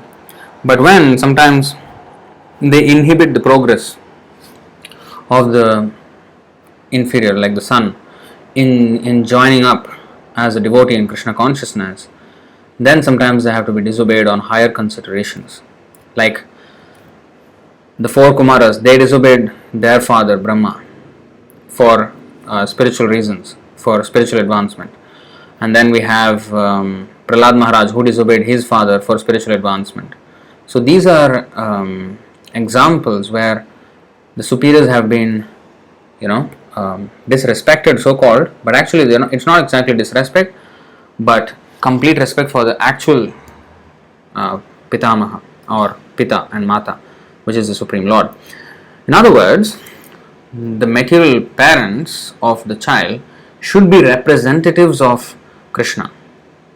When they teach what Krishna teaches, and that then the child's respect for the parents is properly placed. But when the parents teach something else than what the Supreme Lord is teaching, then if the child understands that the Supreme Lord's teachings are what to be followed, then he has to make the decision of going against sometimes his parents. It's not exactly going against the parents, but going for Krishna.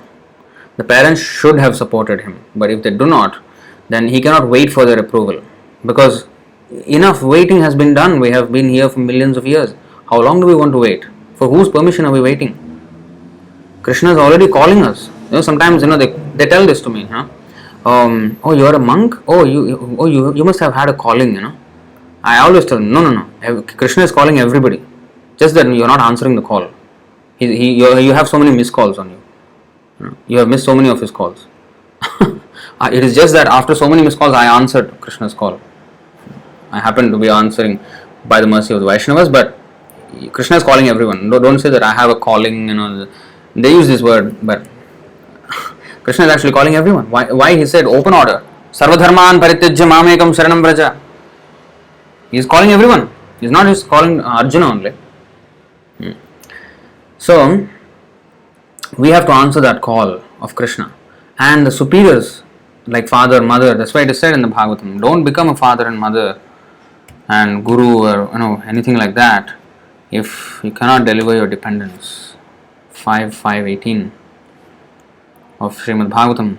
Gurur na sasyat svajano na sasyat pita na sasyat janani na sasyat Daivam na tatsyan na patischa sasyan namocha yedyah samupeta mrityum. One who cannot deliver his dependence from the path of repeated birth and death should never become a spiritual master, a relative, a father, a husband, a mother, or a worshipable demigod. So in other words, they should be fulfilling, they should be agents of Krishna. If they're agents of Maya, then you have to give them up.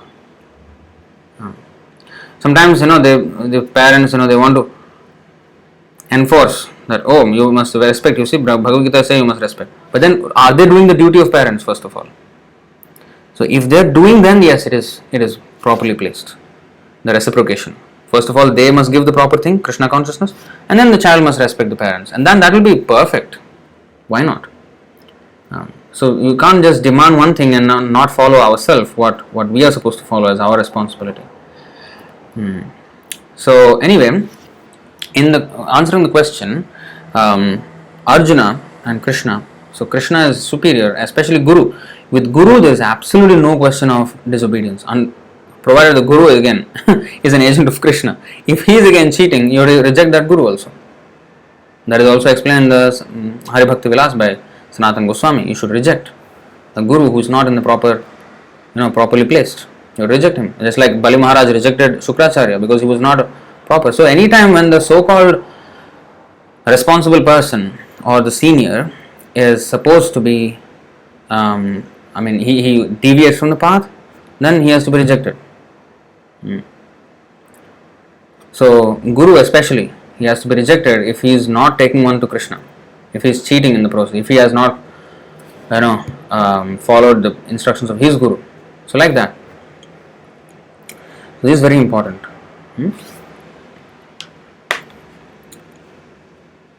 Next, we have question by Bhakta Virendra. A person who is a Dvija or Brahman by birth and gets initiated by a thread ceremony, and if he is a Krishna conscious devotee, then whether he needs to get initiated from Guru or spiritual master. And he said, I am a born Brahman and initiated in thread ceremony belonging to Madhva Vaishnava lineage.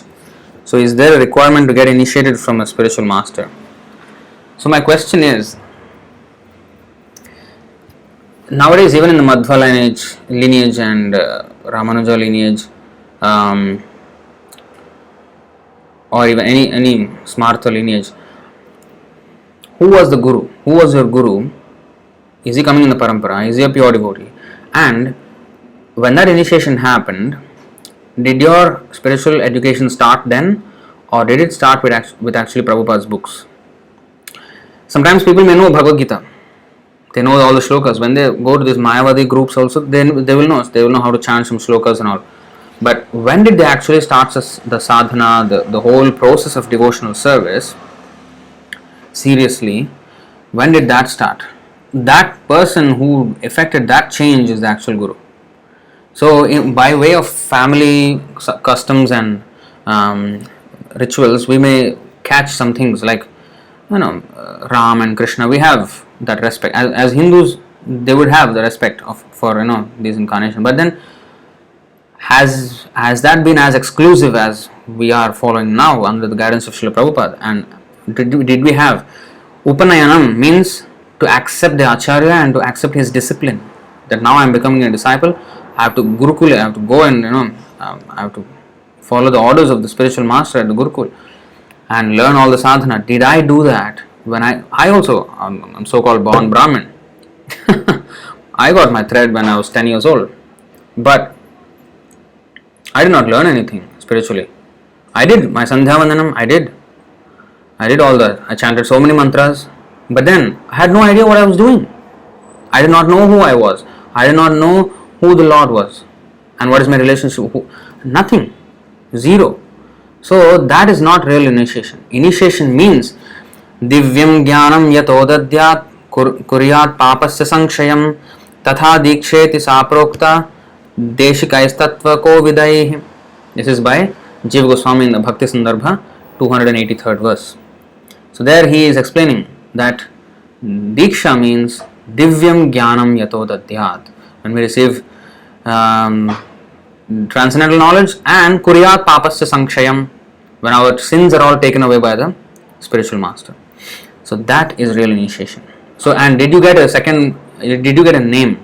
When you were initiated in that Madhva line, did you get initiated name like what we get? Because if we don't, Prabhupada says in that verse where Chaitanya Mahaprabhu gave Dabir Khas and Sakar Malik, he gave them the names as Rupa and Sanatana. Then there Prabhupada writes in the purport that if they don't change the name at initiation, it is understood that they will continue in their bodily concept of life. So all these things, what was the process that was followed in your initiation? If it is not, then you accept Prabhupada as the Guru.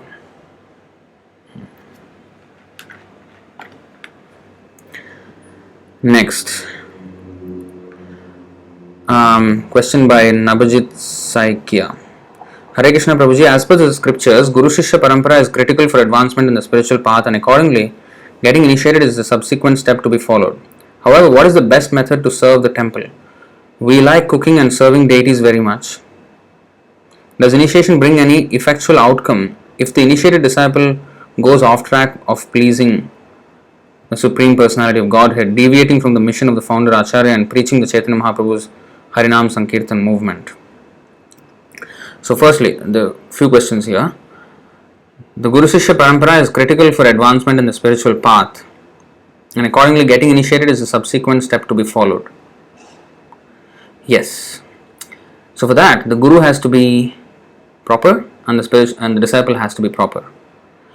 If either one is not proper, then the Diksha is of no use. So, especially if you are aware, in our movement, Śrīla Prabhupāda is the only Diksha Guru. And we have established this with conclusive evidence.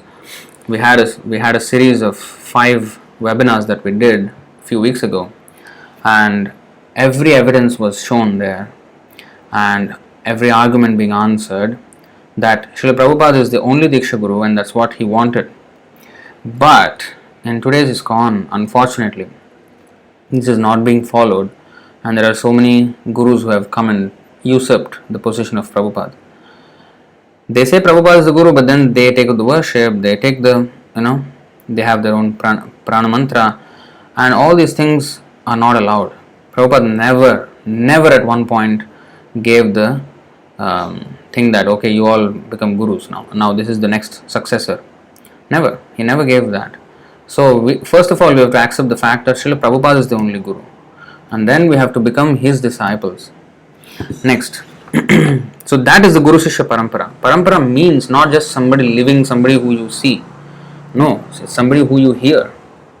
Just like even when Śrīla Prabhupada was there, only very few disciples could actually deal with him personally for extended periods of time. Many people just saw him once, saw him twice.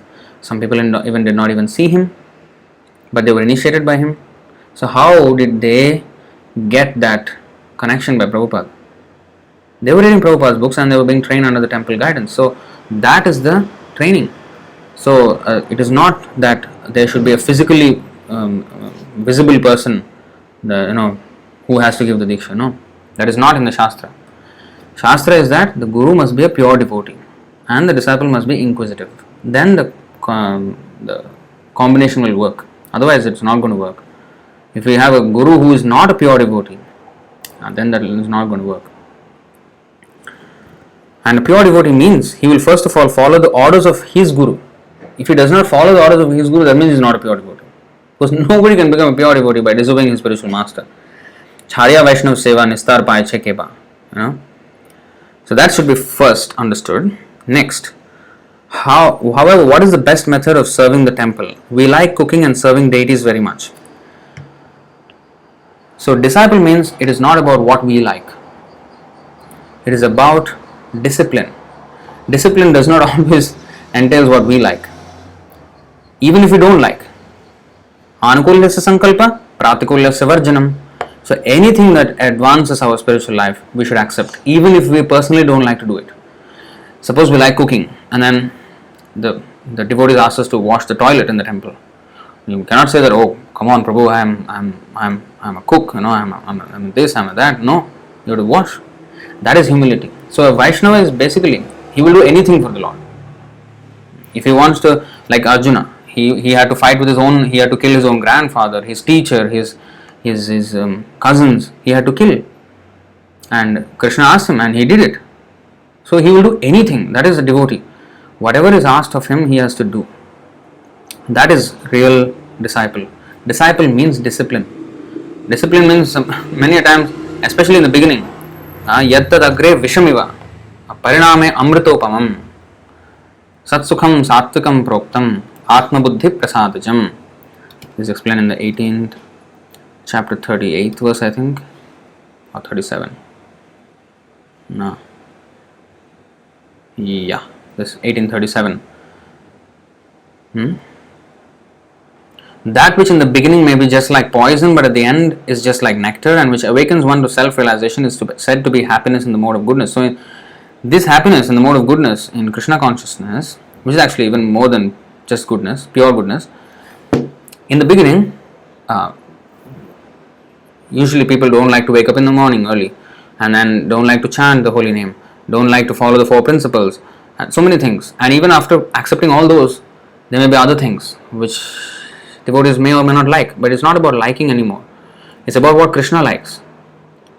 Just like the gopis, gopis said, when Narada asked them, please give some dust from your feet, I need to give to Kṛṣṇa for his headache. If he puts the dust, he will get cured. He said, please take. What are you waiting for? Take. No, they give. So Narada Muni asked, are you not afraid of going to hell? No, it doesn't matter, so what? His headache must be first of all cured, that's it. If that means hell for us, so be it. So that's how a disciple means. So whatever for Kṛṣṇa, whatever for the spiritual master. So what is the best method to serve the temple? First of all, you have to find the right, even before the services and all, we have to first find the right association. Because 3.29.17 in the purport we see here,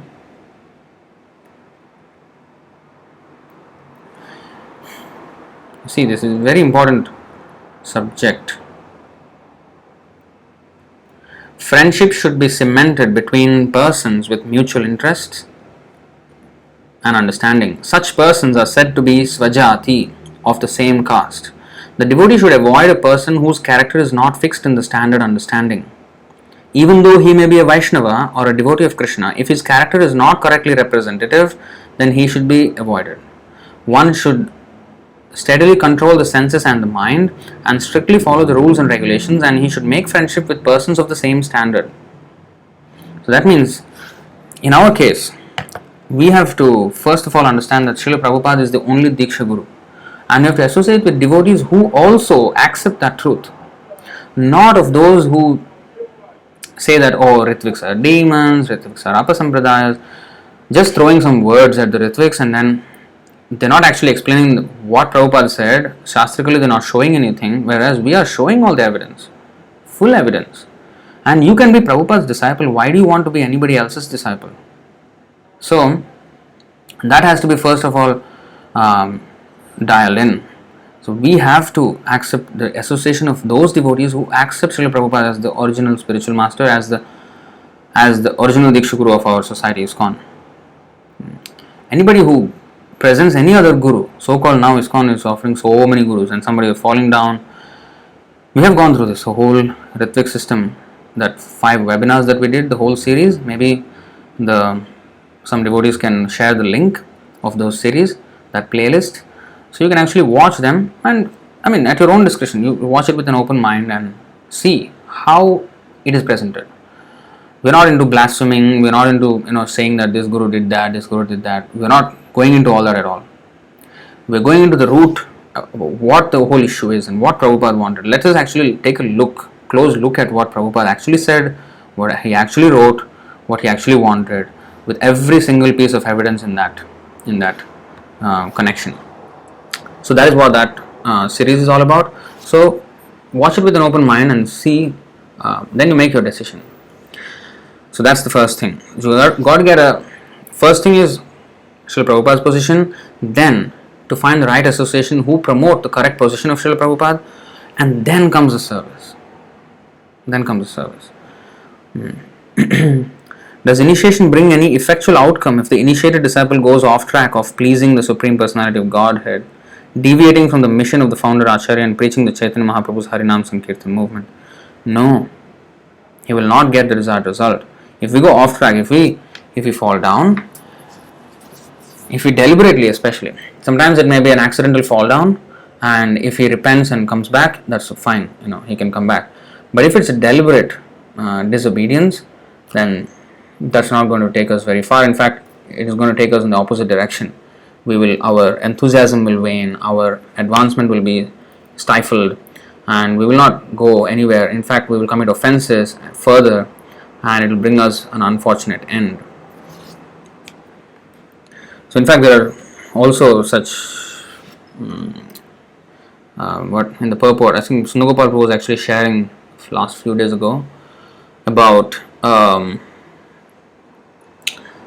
what happens to a devotee who does not take the instructions of the spiritual master seriously. So many actually, I do not remember exactly those quotes. So many, all over the place it is there.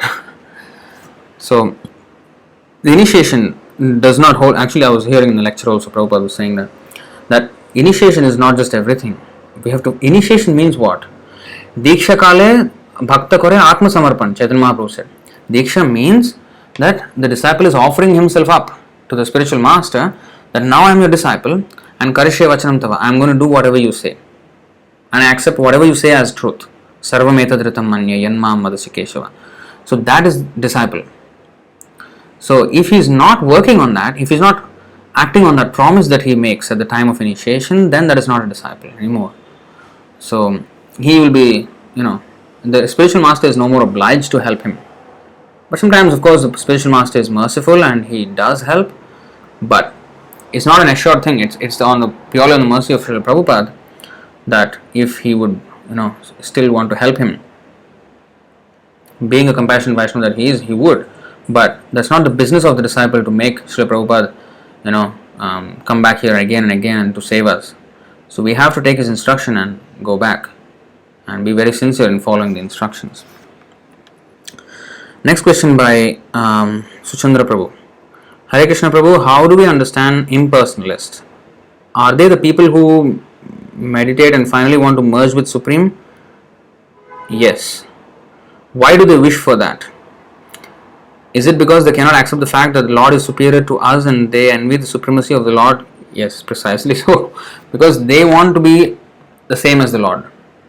So they think that liberation means, that's because Shankaracharya's misinterpretation of the Vedas. They think like that we are actually liberated, but now we are under the conditional existence, and when we get liberated, we become merged. They say, like in a pot, ghatakas patakas, in the pot, there is air, or the sky, or the space, in a covered pot, and outside there is also space, ether, or the sky. Now, that sky inside the pot is separated from the sky outside the pot because of that shell of the pot, the covering of the pot.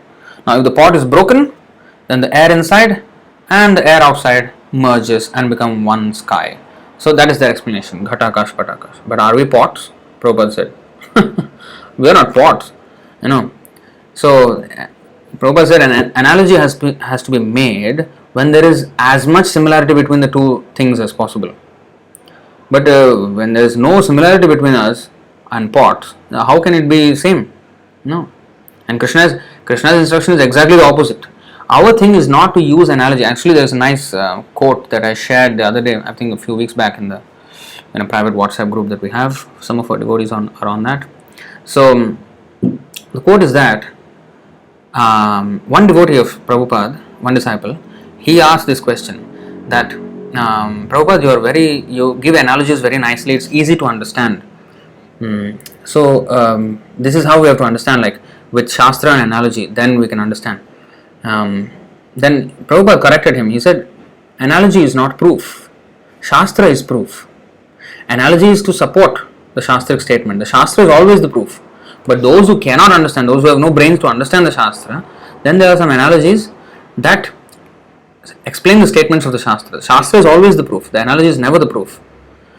And many a times we see the Shastra give analogies, like Krishna gives analogy in the second chapter about the body and the soul in different ways, and as a dress, he is not burned by fire. He is explaining in terms which we can understand.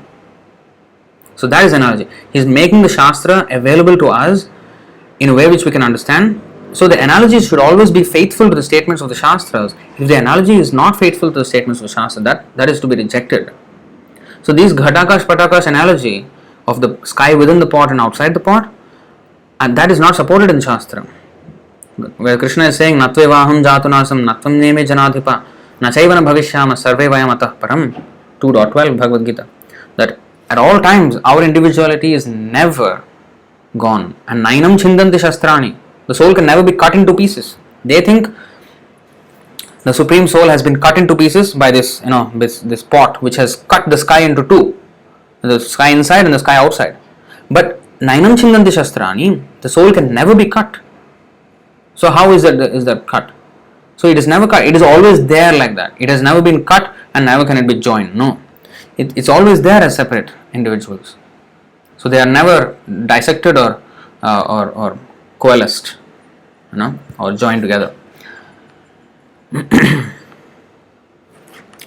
reason is that because they cannot accept the superiority of the Lord. They want to be the superior. They want to be as good as the Lord.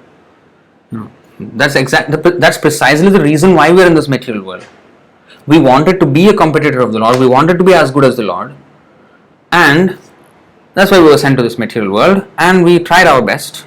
And we ended up being the worm in the stool. and even after cultivating of all the knowledge, we came back to the same square one where we started off. That I want to be as good as the Lord. I mean, is that even knowledge? That was the beginning of our ignorance. And we came back one big circle and came back to the point where we again started our ignorance. And again we're going to start. So that's why Ishopanishad also condemns the whole Vaishnavas, the Bhagavatam, the Ishopanishad, everything condemns that so-called impersonalism path because of this. It is complete foolishness. After so-called Jnani, becoming a Jnani, he comes to the point of where he started his Ajnana journey. So that's the problem with that. Next question by Bhakti Najanya. Can you explain what is the difference between Advaita and Dvaita philosophy? Is Vaishnava follows Dvaita philosophy? Yeah, so Advaita means actually the real Advaita. That's why the four Sampradayas, Vaishnava Sampradayas, their philosophies are named as Shuddhadvaita, Kevaladvaita, Dvaitadvaita, Vishishtadvaita. So all have the word Advaita. Kevala Advaita, Shuddha Advaita, Vishishta Advaita, and what is that? Dvaita Advaita. So, of course, ours is Achintya Bheda Abheda Tattva. So, Abheda means oneness. So, that Abheda, that Advaitam is already there in Vaishnava. But they also accept the Dvaita. So, there is Advaitam between us and the Lord. That is qualitative Advaitam, quantitative Dvaitam. So, we are qualitatively non-different from the Lord, but quantitatively very different from the Lord. Because He is great and we are small. Anoraniyan Mahato Mahiyan. So we are Anu, he is what Vibhu. So he is infinite, we are infinitesimal. So that is the difference between the Lord and us. But this is not accepted by them. So instead of saying qualitative oneness, Shankaracharya, he just said Advaitam. That means we are one in every respect. That was his misinterpretation of oneness. But the devotee understands oneness as not only qualitative oneness, but also purposefully oneness. I mean, the purpose should be one. Like Krishna says, Sarvadharman Parityajya Mamekam Sharanam Vraja. You surrender unto me. And when a devotee preaches the message of Bhagavad Gita, he says, you surrender unto Krishna. So there is complete agreement between the Lord and the devotee. Whatever the Lord says, the devotee says the same thing. He does not change anything. So he is a perfect representative of Krishna because he doesn't change anything. Bhagavad Gita as it is. That as it is means what? That is Advaitam. That means there is no difference between the Bhagavad Gita spoken by Krishna and the Bhagavad Gita presented by Śrīla Prabhupāda. There is no difference. That is Advaitam as it is. So that is Advaita again.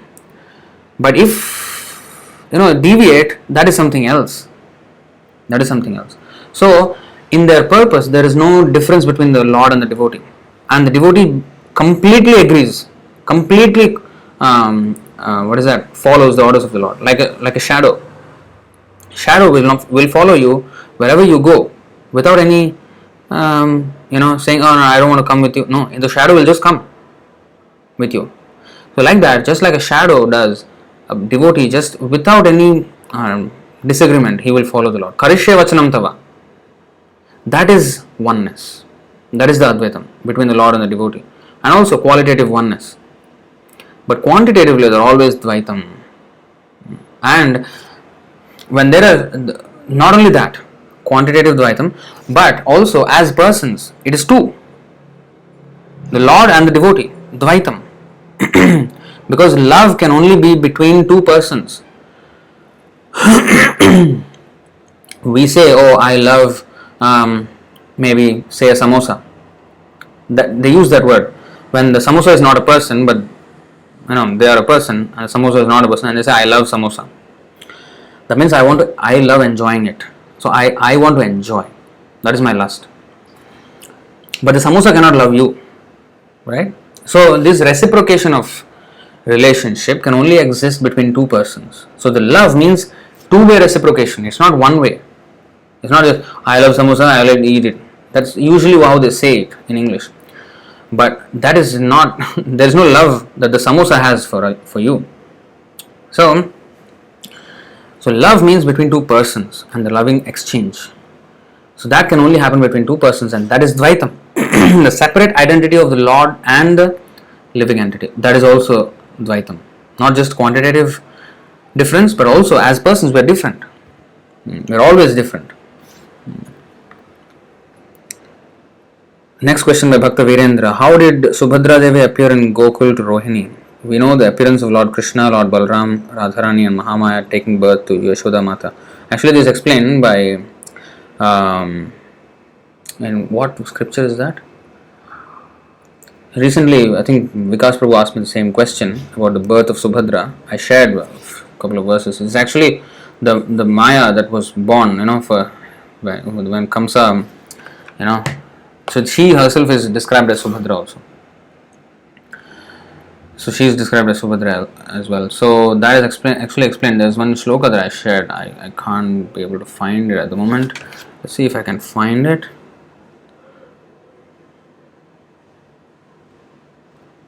Let's see if I can find that.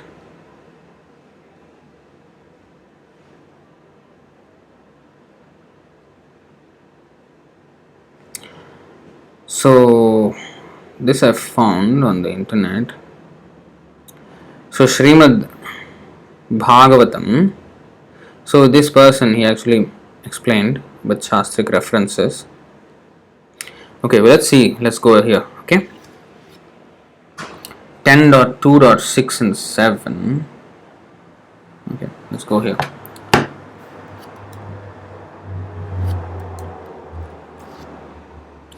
Because today's Atma Maya, it's Subhadra actually, Yoga Maya, so it is relevant to today's class. So we will go here.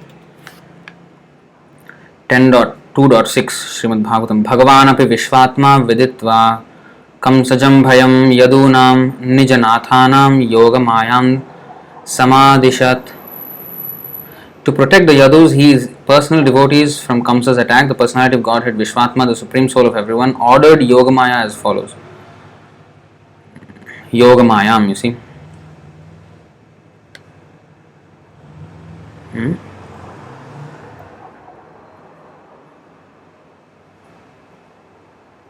Then we have the next verse.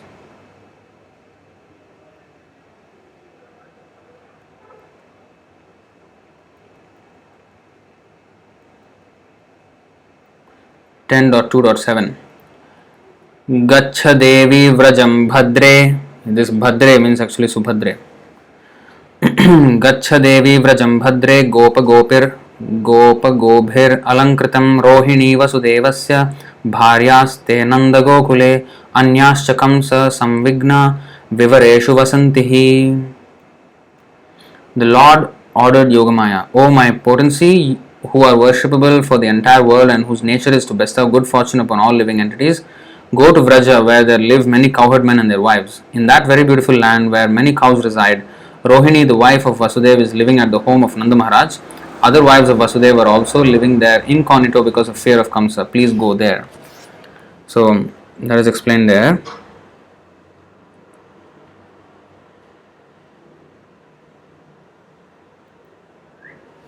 So in the Bhagavatam, in the 8 through 10, okay, next verse, that means Devakya jathare garbham sheshakhyam dhama mamakam tatsannikrishya rohinya udare sanniveshaya. Within the womb of Devaki is my partial plenary expansion known as Sankarshan or Shesha. Without difficulty transfer him into the womb of Rohini. So Yogamaya, through action of Yogamaya, these things can be done. Manipulations completely impossible in ordinary way, in ordinary material world, but through Yogamaya, Kṛṣṇa easily does this. See, without difficulty, transfer him into the womb of Rohini. Otherwise, it is impossible. Not just difficult; it's impossible. Otherwise, to transfer one baby from one womb of one mother to another womb of another mother. How can that be possible? But without difficulty, transfer him into the womb of Rohini. This is Atmamaya. Sambhavami Atmamayaya. You know how Balaram, how Sesha, Sankarshan, Balaram came. And Atmamaya by Rohini's, by Yogamaya's action. So, and then next verse, what is this? This is the next verse. We have Athaham amshabhagena devakyah putratam shubhe prapsyami tvam yashodayam nanda patnyam bhavishyasi. O all auspicious Yogamaya, I shall then appear with my full 6 opulences as the son of Devaki, and you will appear as the daughter of Mother Yashoda, the queen of Maharaj Nanda. So this is how Subhadra's birth happened. Archishyanti manushyaastvam sarvakama vareshwarim dhupopahara balibhi sarvakama varapradam. By sacrifices of animals, ordinary human beings will worship you gorgeously with various paraphernalia because you are supreme in fulfilling the material desires of everyone. So this Yogamaya will be known as Mahamaya also, as in this material world. So her action she will be known as Durga, but actually she is Yogamaya. So for the devotees, she will actually help them becoming devotees. And for the materialistic people, they worship her in the form of Durga, and she gives them the material benedictions. So she was never therefore addressed directly as Subhadra there, the birth.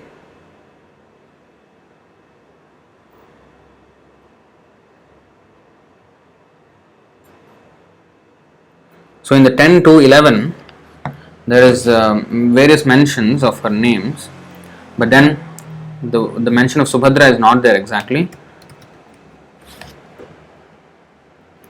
नामधेयानि कुर्वन्ति स्थानानि च नरा भुवि दुर्गेति भद्रकालीति विजया वैष्णवीति च Kumuda Chandika Krishna Madhavi Kanyaketi cha Maya Narayani Saradeti Ambiketi cha Saradeti Ambiketi cha. Lord Krishna blessed Maya Devi by saying, in different places on the surface of the earth, people will give you different names such as Durga, Bhadrakali, Vijaya, Vaishnavi, Kumuda, Chandika, Krishna, Madhavi, Kanyaka, Maya, Narayani, Ishani, Sharada and Ambika. So of course Subhadra's name is not mentioned here exactly. This is the same person. Now, so in this answer, I do not know how to share this link. It was actually asked in Quora.com. So I got this answer from there actually. So in the Harivamsha, it is explained 1.35.5 and 6. It is said, Lebhe Jeshtham Sutam Ramam Sharanam Shathamevacha Durdamam Damanam Swabhram Pindarakam Usinaram Chitram Nama Kumarim Cha Rohini Tanaya Dāsa Chitra Subhadra iti Punar Vikhyata Kurunandana.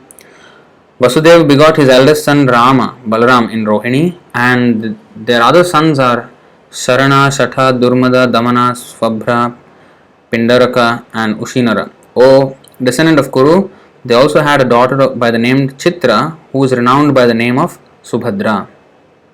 In the Mahabharata Adi Parva 221st chapter 17th verse, Mamaish Bhagini Partha Sharanasya Sahodara Yadite Vartate Buddhir Vakshyami Pitaram Swayam.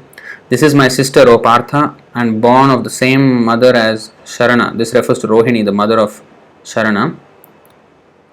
May you be blessed. Her name is Bhadra and she is the favorite daughter of my father. So this is in Mahabharata where Krishna asked Arjuna to marry her. So he was introducing his sister to Arjuna. So this is how he said that in the Adi Parva 221st chapter 17th verse. So Yogamaya has 16 different expansions. One second. 16 different expansions. Subhadra is one amongst the 16. In the Gaudiya Sampradaya, she is revered as a supreme manifestation in various forms. So that is the explanation of Subhadra Devi.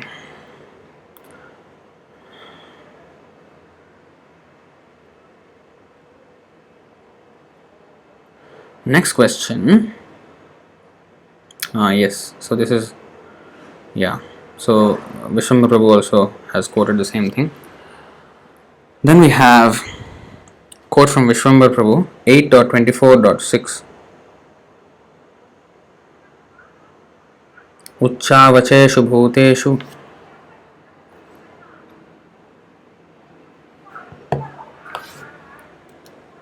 Eight dot 24.6.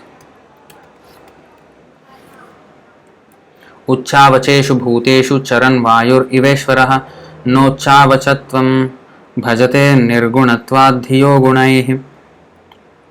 Like the air passing through different types of atmosphere, the Supreme Personality of Godhead, although appearing sometimes as a human being and sometimes as a lower animal, is always transcendental. Because he is above the material modes of nature, he is unaffected by higher and lower forms. You see? It's a very nice verse quoted by Vishwambara Prabhu in the comments. So, even though he may appear in a human being and sometimes as a lower animal, he is always transcendental. That's why in the Prahlad Maharaj also said,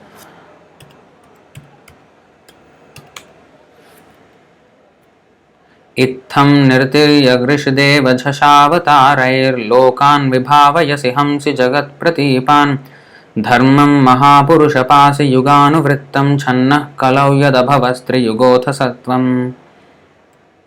In this way, my Lord, you appear in various incarnations as a human being, an animal, a great saint, a demigod, a fish or a tortoise, thus maintaining the entire creation in different planetary systems and killing the demoniac principles.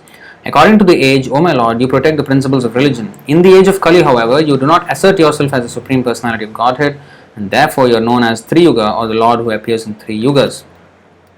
Another verse is also there.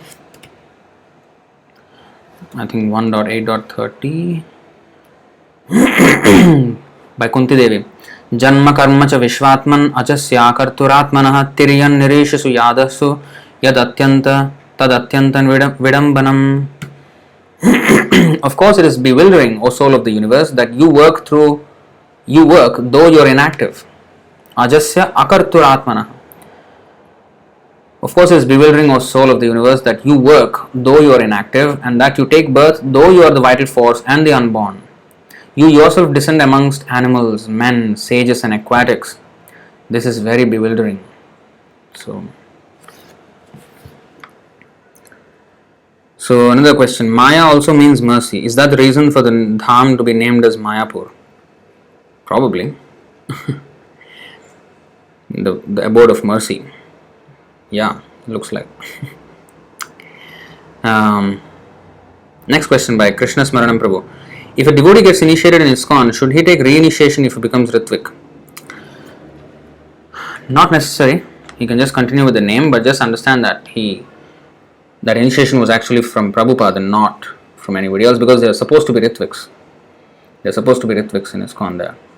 So their initiation should be by right, should be on behalf of Śrīla Prabhupada. So just take it as that, because that is the actual reality. They thought they were gurus, and maybe you thought they were your guru, but in the actual matter of factly, they are not your guru. They are Shiksha Guru, yes, but not Diksha Guru.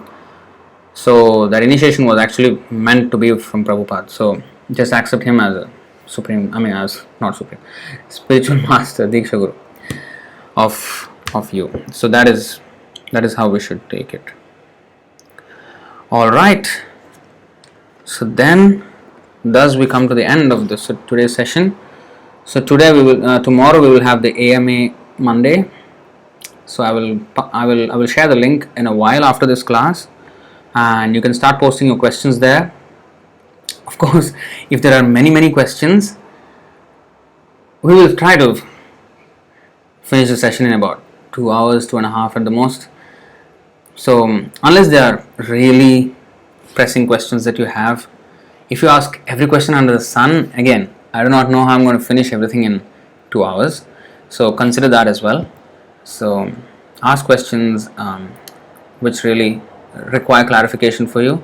Sometimes, of course, you all ask questions which you already know the answer of, but then you want others to know the answer, so that's also good.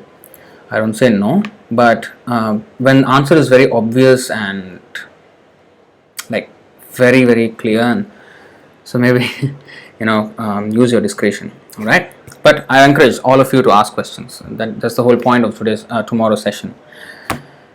So with that, we will conclude today's session. Thank you very much. Bhagavad Gita ki jai, Śrīla Prabhupāda ki jai, Ananta Koti Vaishnava Vrind ki jai, Nitai Gaur Premanande, Hari Hari Bol, Hare Kṛṣṇa.